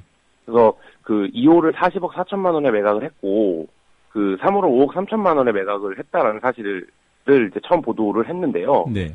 그 무궁화 2호와 3호는 이제 말하자면 국제 프로젝트 차원에서 발사된 국가 전략 물자입니다. 예. 그래서 이 통신 설비를 매각할 때는 반드시 장관 인가를 받도록 하고 있고, 네. 그다음에 이제 우주개발진흥법에 따라서 소유권이 변동되면 장관에게 통보를 하도록 되어 있습니다. 예. 그다음에 전파법상에서도 그 용도가 변경되면 사전 승인을 거치도록 하고 있는데요. 네네. 뭐 이런 부분들이 이제 모두 어기고 KT가 몰래 이 인공위성을 팔았다는 겁니다. 예.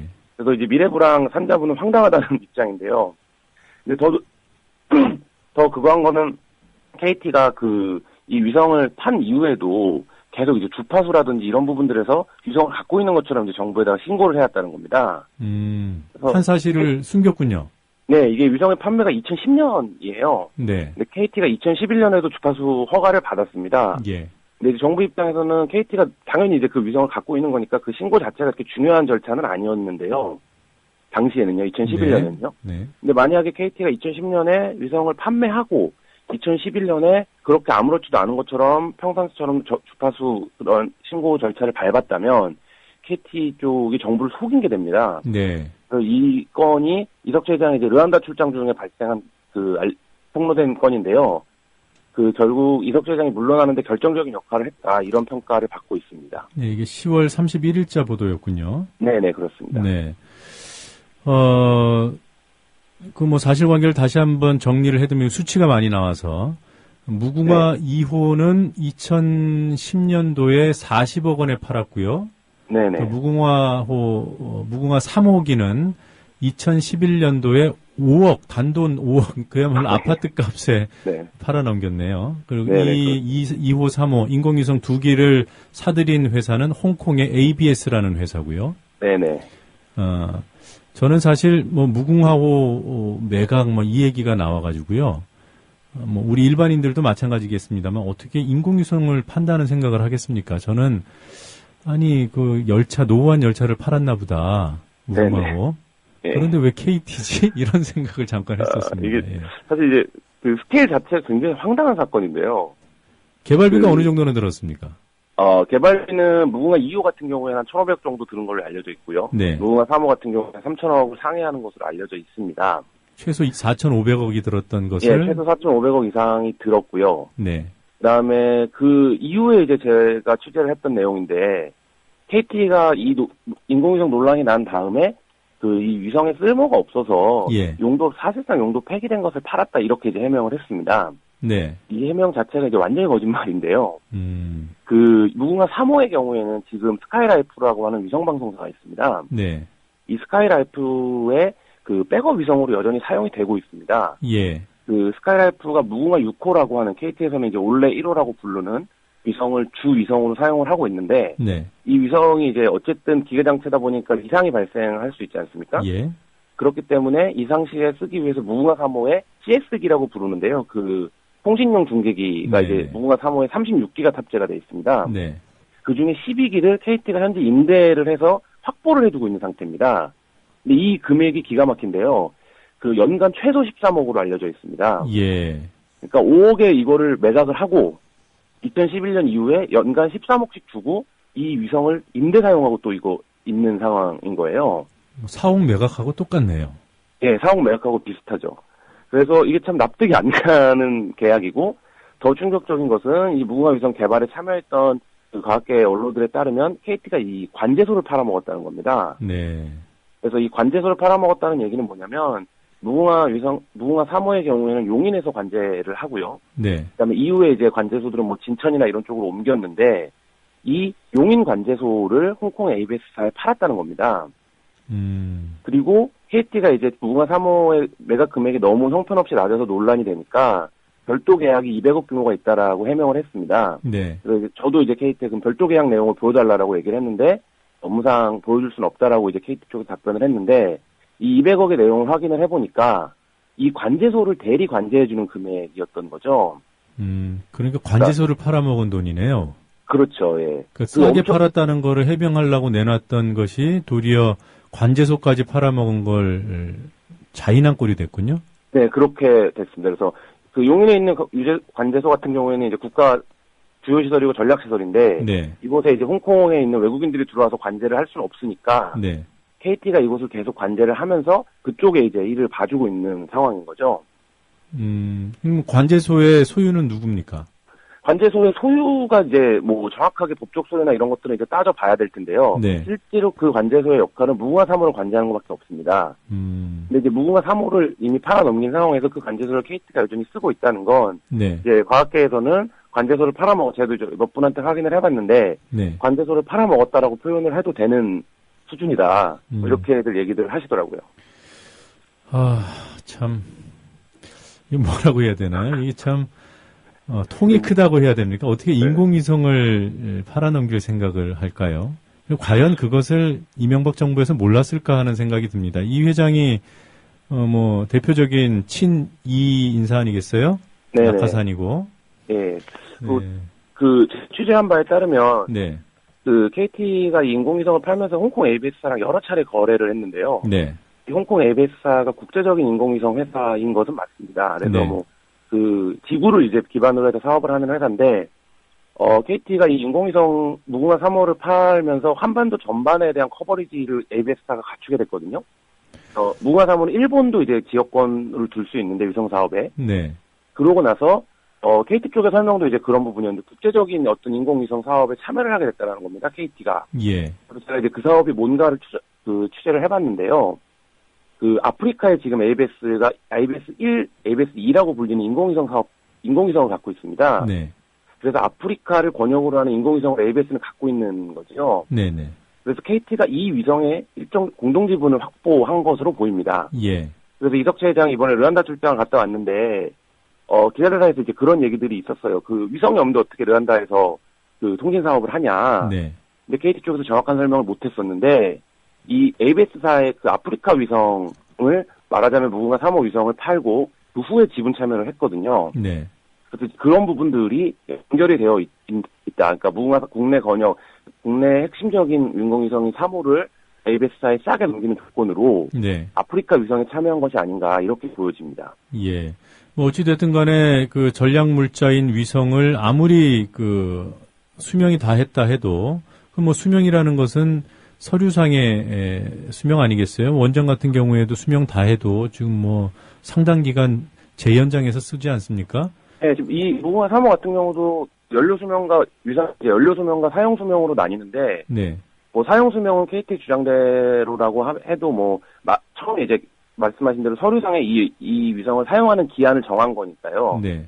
연료 수명 같은 경우에는 앞으로도 10년, 15년 정도는 충분하다는 게 과학계의 입장입니다. 네. 그리고 이 위성이 뭐 굳이 지금 뭐 용도 폐기됐다 이런 설명들이 이제 KT가 하고 있는데 중요한 것은 여전히 스카이라이프는 백업 위성으로 3호를 쓰고 있다라는 점이거든요. 아니 용도 폐기된 거를 네네. 홍콩 ABS는 왜 사겠습니까? 그러니까요. 그것도 그렇죠.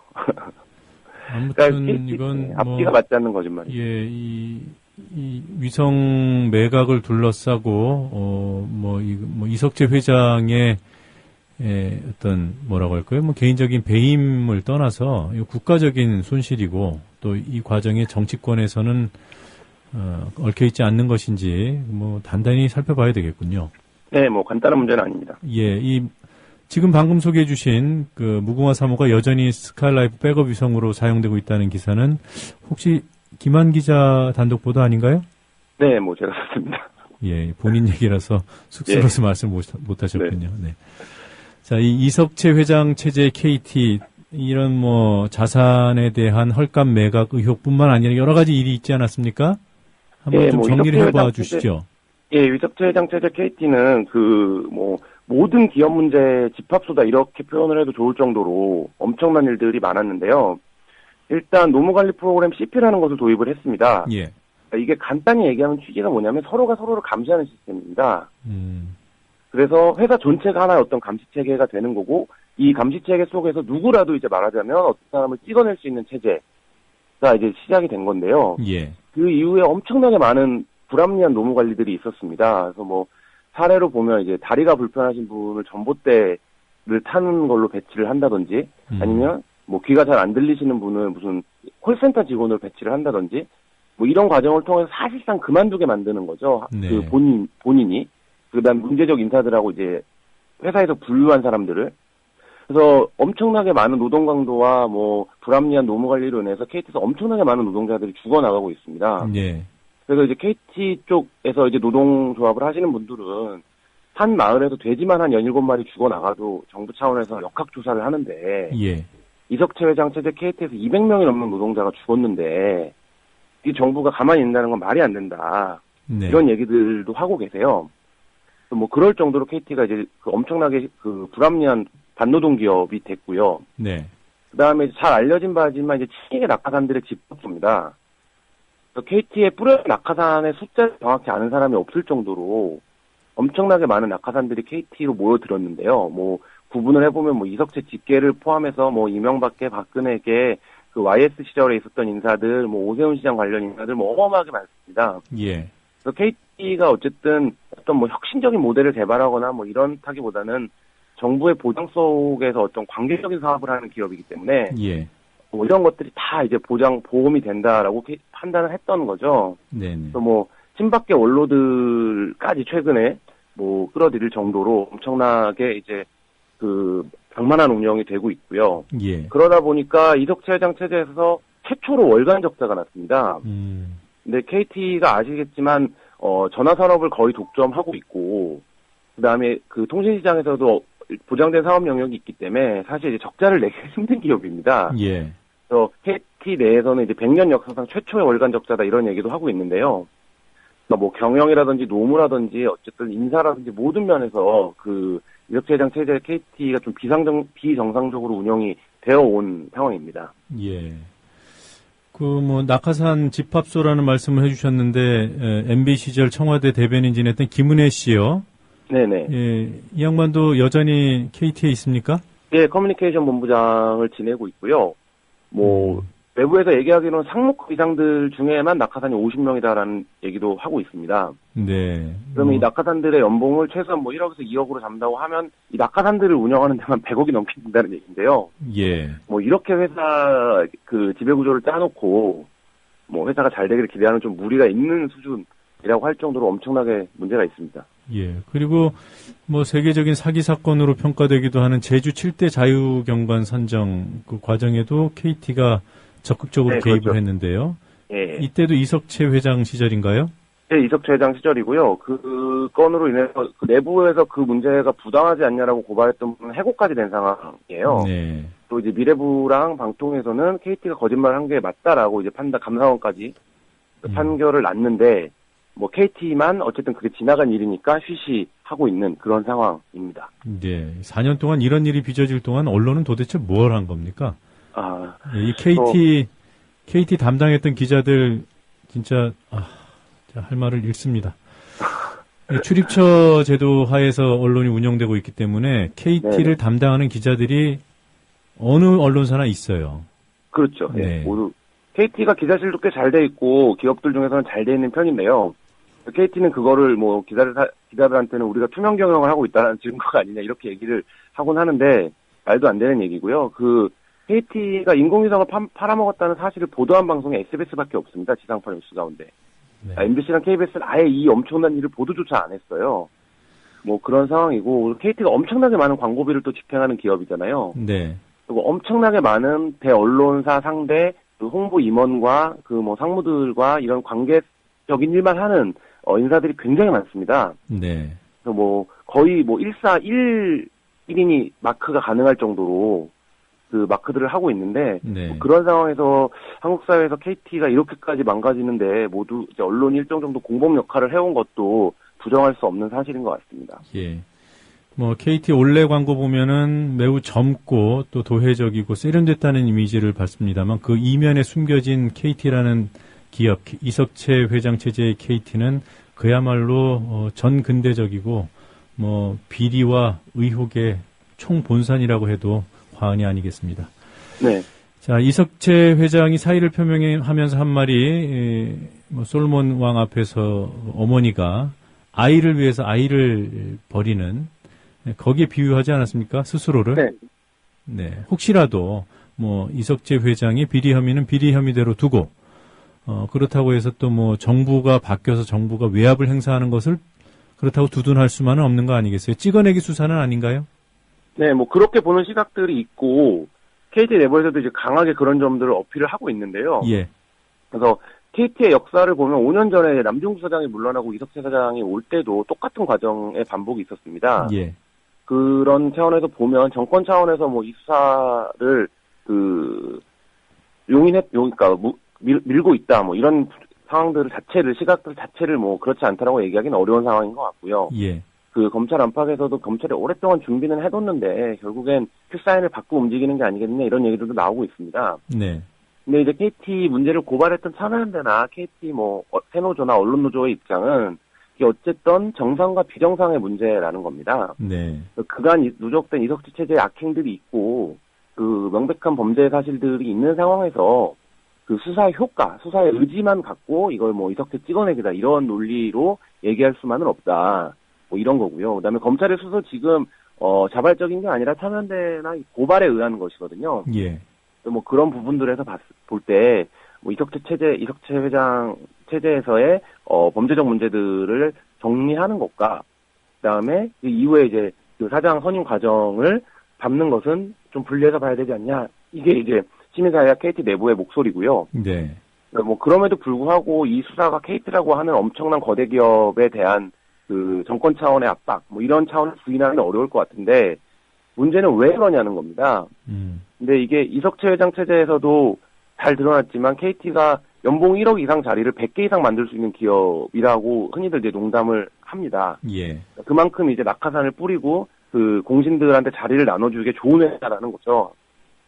티도 안 나고. 예. KT가 어쩌다 이런 기업이 됐느냐, 매 정권마다 반복적으로. 네. 이런 부분들에 대한 좀 근본적인 그 성찰과 그 좀 개입이 필요하지 않나, 오히려 이 수사 과정을 통해서. 예. 뭐 이런 생각입니다. 네. 뭐 찍어내기 수사, 뭐 다른 사람 얘기할 수 있을지 몰라도 이석재 회장 본인은 얘기할 자격이 없다는 점, 이 점만은 분명해 보입니다. KT도 네네. 마찬가지고요. 향후 수사 전망은 어떻습니까? 이르면 준해 소환이 될 것으로 보입니다. 네. 그래서 일정 정도 검찰 쪽에서 혐의를 이미 구체적으로 입증을 해놓고 있다 이런 얘기들이 나오고 있고 그 소환 조사를 받았던 분들, 참고인 조사나 소환 조사를 받았던 분들도 검찰이 꽤 준비가 많이 되어 있는 것으로 느꼈고 그 고발된 배임 혐의 이외의 혐의들에 대해서도 상당히 좀 얘기들을 하더라 이런 얘기들이 나오고 있거든요. 그래서 뭐 그 회장을 사의한 입장에서 소환은 바로 될 것 같고요. 네. 근데 문제는 이제 구속 여부일 텐데요. 이 부분의 경우는 앞서 말씀드린 것처럼 이 수사의 성격을 검찰이 어떻게 보느냐에 따라서 좀 달라지지 않을까 뭐 이런 생각이 듭니다. 예, 뭐 구속 가능성이 높다고 점쳐지더군요. 예, 뭐 구속 가능성, 혐의 사실만 놓고 보면 구속이 되는 게 맞는데 결국엔 이게 만약에 검찰 차원에서 정권 차원에서 밀어내기 수사였다라고 한다면 이석재 회장이 그만뒀으니까 어느 정도 선에서 타협을 보면 이게 밀어내기 수사가 맞을 것이고요. 네. 그다음에 어쨌든 범죄 사실에 입각해서 객관적인 판단이 이루어진다면 그것은 뭐 법의 판단이라고 봐야겠죠. 네. 알겠습니다. 오늘은 여기까지 듣도록 하겠습니다. 다음 주에도 좋은 기사로 만나 뵙도록 하겠습니다. 고맙습니다. 네, 감사합니다.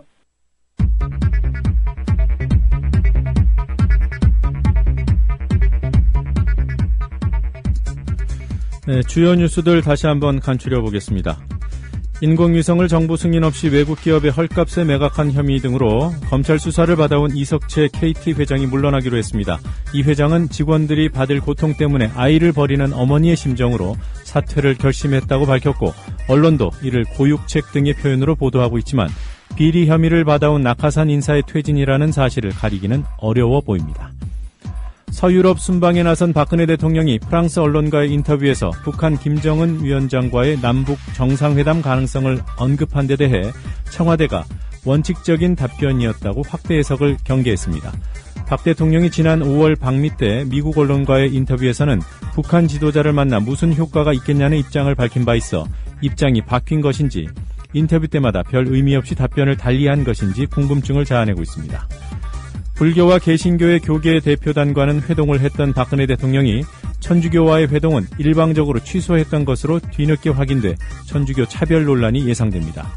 당초 청와대의 요청으로 지난 10월 18일 천주교 주교회의 대표단과 박 대통령이 오찬 회동을 하기로 합의됐으나 밀양 송전탑 문제와 국정원 사건 등의 현안이 논의될 것을 우려한 청와대가 대통령 일정을 이유로 취소를 통보했다고 미디어오늘이 보도했습니다.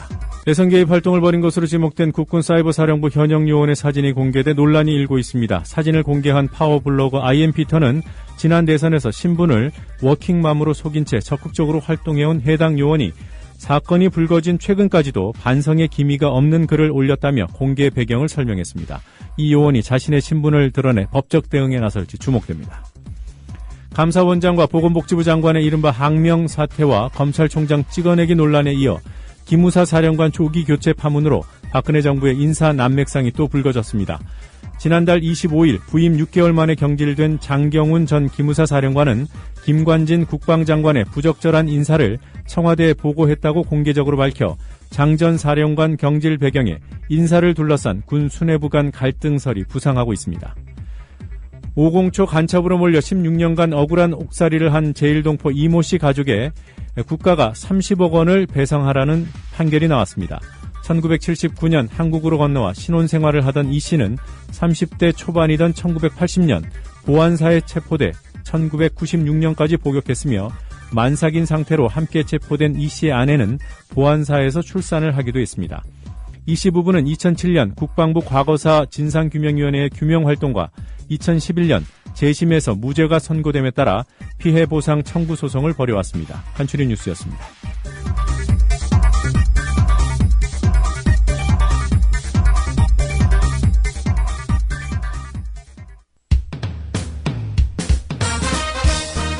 공정한 시각, 따뜻한 관찰.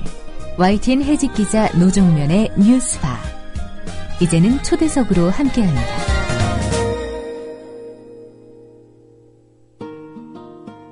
미국이 독일 총리의 전화를 도청하고 브라질과 멕시코 정상의 이메일까지 들여다본 것으로 드러난 데다 프랑스와 스페인에서도 수천만 건의 도감청 의혹이 나오고 있습니다.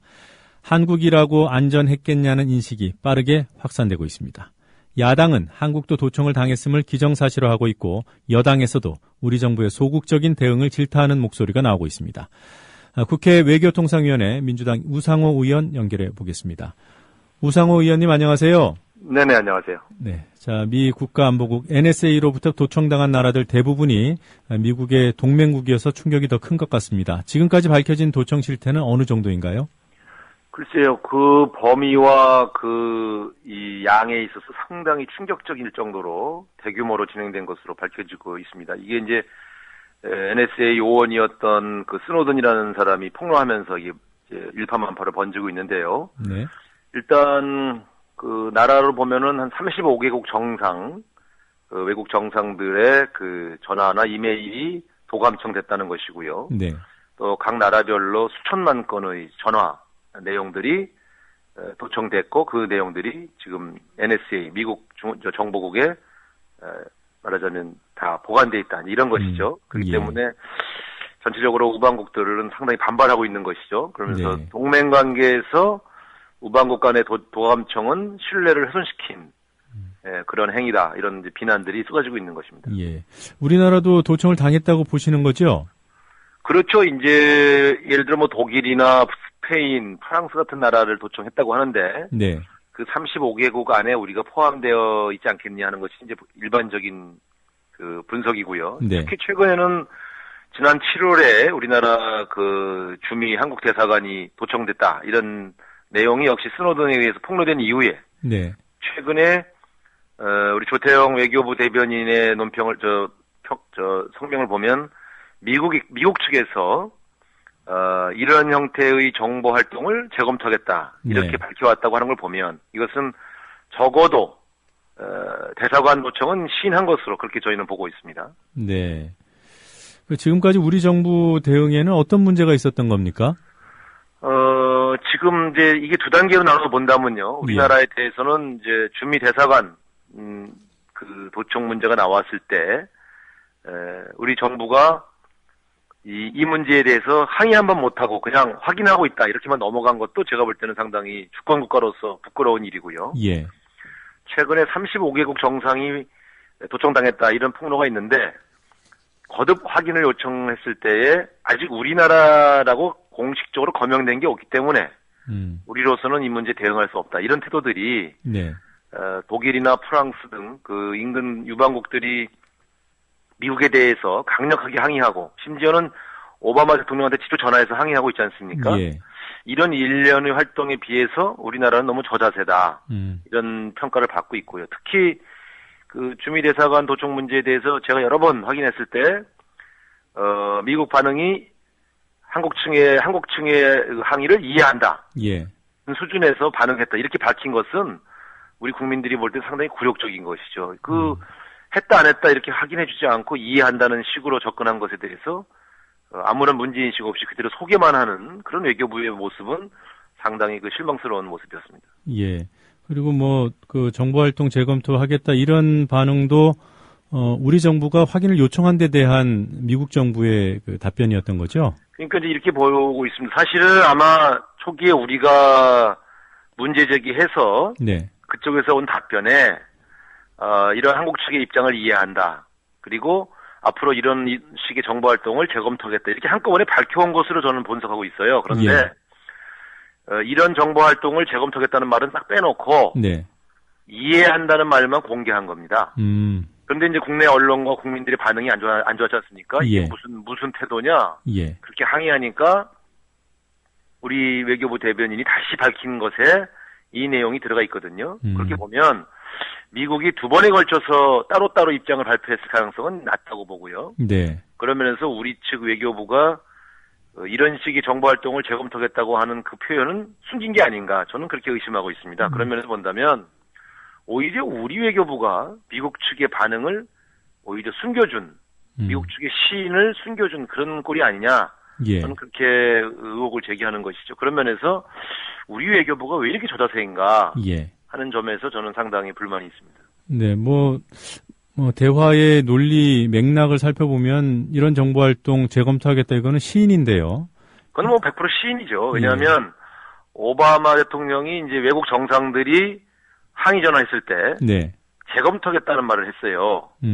그것은 그 중단하겠다는 뜻이거든요. 예. 그런 면에서 본다면 분명히 미국 측에서 우리 적어도 정상에 대한 것은 좀 빼놓다 하더라도 대사관에 대한 도청은 시인한 것이고 그것을 중단하겠다고 의사를 밝혀온 것으로 그렇게 예. 해석을 해야 됩니다. 네. 그렇다면 물론 앞으로 재검토하겠다고 해서 앞으로 안 하겠다는 얘기를 했다 하더라도 예. 그동안 해왔던 것에 대해서 기초적인 항의는 해야 되는 거 아니겠습니까? 네. 근데 뭐 그 윤병세 장관 국감 답변을 보니까 의원이 판단하라 뭐 이런 얘기도 했더군요. 그게 사실인가요? 뭐 의원이 판단하라 이렇게까지는 얘기 안 했지만 네. 통상적인 그 국가 간에 일어났던 정보 활동에 대해서 공식적으로 확인해 줄 수 없다. 네.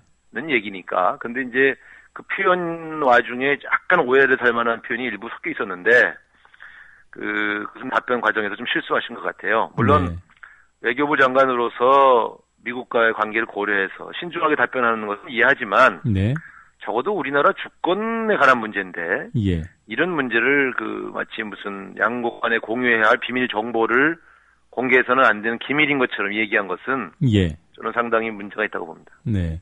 지금 미국 내에서 그 정보기관의 입장들이 나오는 것을 보면요. 이거 좀 반격에 나선 게 아닌가 하는 그런 판단이 들 정도더군요. 네. 특히나 그 프랑스와 스페인에서 자국 국민들 수천만 건 전화 도감청됐다고 그렇게 주장하지 않았습니까? 네네. 예, 여기에 대해서 너희 나라 정보기관이 취등한 거를 우리랑 공유했을 뿐이다 이런 답변을 했더군요. 물론 각 정보기관 사이에는 네. 긴밀하게 우방국 간의 정보 공유가 있습니다. 우리나라도 북한 핵정보라든가 네. 또 주변 국가의 동향에 대해서는 우리가 미국 측의 정보에 의지해 왔다는 것은 뭐 상당히 알려진 사실 아니겠습니까? 예. 그런 면에서 정보가 좀 섞여 있기도 하고 공유하기도 하겠죠. 네. 그러나 적어도 국가 정상에 대한 전화 내용이라든가 이메일 내용을 그 나라의 정보기관이 도청할 리는 없지 않겠습니까? 예. 그런 면에서 본다면 수천만 건의 그 전화 상황을 도청했다 하는 것에 대한 반박인 것이지. 예. 외국 우방국의 정상과 대사관을 도청했다는 것에 대한 해명은 아닌 것으로 보이지고요. 예. 저는 그런 문제가 그렇게 그런 반격을 한다고 해서 네. 우방국 정상과 대사관에 대한 도청이 해명될 수는 없다고 보고 예. 그런 면에 대해서는 미국 정보 당국도 좀 지나친 점이 있었다는 것을 인정하고 사과해야 된다고 봅니다. 예. 제가 이걸 여쭤보는 이유가요. 네. 우리 정부가 이렇게 저자세로 일관하는 이유가 혹시라도 우리 정보기관과 미국 정보기관 간의 정보 교류에 네. 뭔가 좀 불미스러운 알려지면 안 되는 그런 내용들이 있지 않을까? 저는 당연히 우리나라 그 주요 그 정보기관이 우리나라 내부의 여러 가지 정보 활동 정보 내용을 일부 미국과 공유했을 가능성이 있다고 보고요. 네. 근데 그것 때문만이겠느냐? 네. 저는 오히려 우리가 북한 핵정보 등 여러 가지 다양한 우리나라 정보기관들의 능력이 아무래도 떨어지니까요. 예. 미국에 강력하게 의지하다 보니 제대로 항의하지 못하는 거 아니냐. 그러니까 우리가 전달한 내용에 불리한 내용이 있을 수도 있지만, 예. 그건 현재 근거가 없으니까요. 저는 오히려 그 문제보단 우리가 미국 측 정보기관에 워낙 강하게 의지원하다 보니, 우리나라에 대한 도감청에 대해서도 제대로 항의하지 못하는 게 아니냐. 그런 의혹을 제가 독감에서 제의안했었는데요. 네. 그건 그거고, 왜냐하면 그 정보기관 사이에 정보를 공유하는 것은 서로 상호 간에 국익이 있어서 그런 거 아니겠습니까? 예. 그런데, 우리나라 정상과 대사관에 대한 도청은 저는 좀 성격이 다르다고 보고, 예. 그런 문제에 대해서는 좀 지나치지 않느냐고 항의해야 된다, 이렇게 봅니다. 네. 그 일본에 대한 저자세 외교 논란에 대해서 좀 잠깐 여쭤보겠습니다. 네. 그 일본의 집단적 자유권 행사에 대한 우리 정부 입장이요. 네. 1997년이었던가요? 그 일본이 주변사태법을 제정할 당시하고 좀 비슷하지 않습니까? 그때와 지금과 입장이 어떻게 달라져 있는지요? 상당히 어정쩡한데요. 네.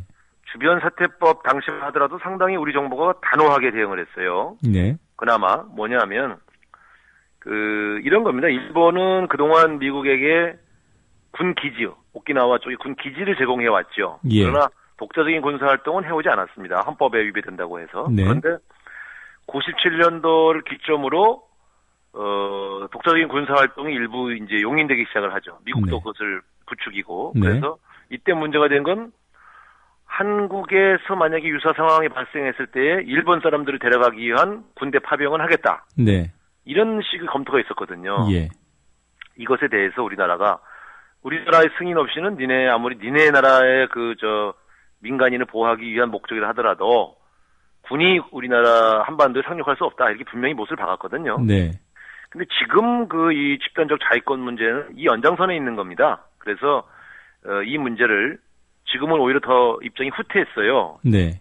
김장수 안보실장이 미국 가서 뭐라 그랬냐면 집단적 자위권이라고 하는 국제법상 일본이 행사할 수 있는 고유 권한인데 네. 우리가 이래라 저래라 할 수 없다. 이렇게 말했거든요. 예. 이거 상당히 97년도보다도 후퇴한 그러한 태도거든요. 그래서 외교부 장관이 그런 취지는 아닌 것으로 보인다라고 이번 국감에서 해명을 했습니다만 네. 미국한테 가서 니네가 일본 재무장 시키려고 하는 거 우리 이해한다 이런 식으로 이야기했기 때문에 이건 상당히 심각한 발언입니다. 예. 네. 알겠습니다. 지금 시간이 얼마 없어서 한 가지만 네네. 짧게 답변을 요청드리도록 하겠습니다. 네. 내년 지방선거에서 안철수 신당 변수가 떠오르지 않겠습니까? 네네. 민주당 입장에서 안철수 신당은 경계 대상입니까? 아니면 연대나 협력의 대상입니까? 그 두 가지 요소가 다 있습니다. 그러니까 우리랑 공동의 어떤 협력을 하면서 소위 말하면 여권에 대한 공동전선을 핀다면 이제 상당히 도움이 되는 세력이고요. 예. 그것과 무관하게 독자적인 신당으로 그냥 우리와 연대하지 않고 협력하지 않고 그냥 고하면 분열적인 그런 요소가 되겠죠. 그런 면에서 양면이 다 있다. 그렇게 보고 있습니다. 예. 자, 이른 아침에 길게 인터뷰 응해주셔서 고맙습니다. 네, 감사합니다. 네, 지금까지 민주당 우상호 의원이었습니다.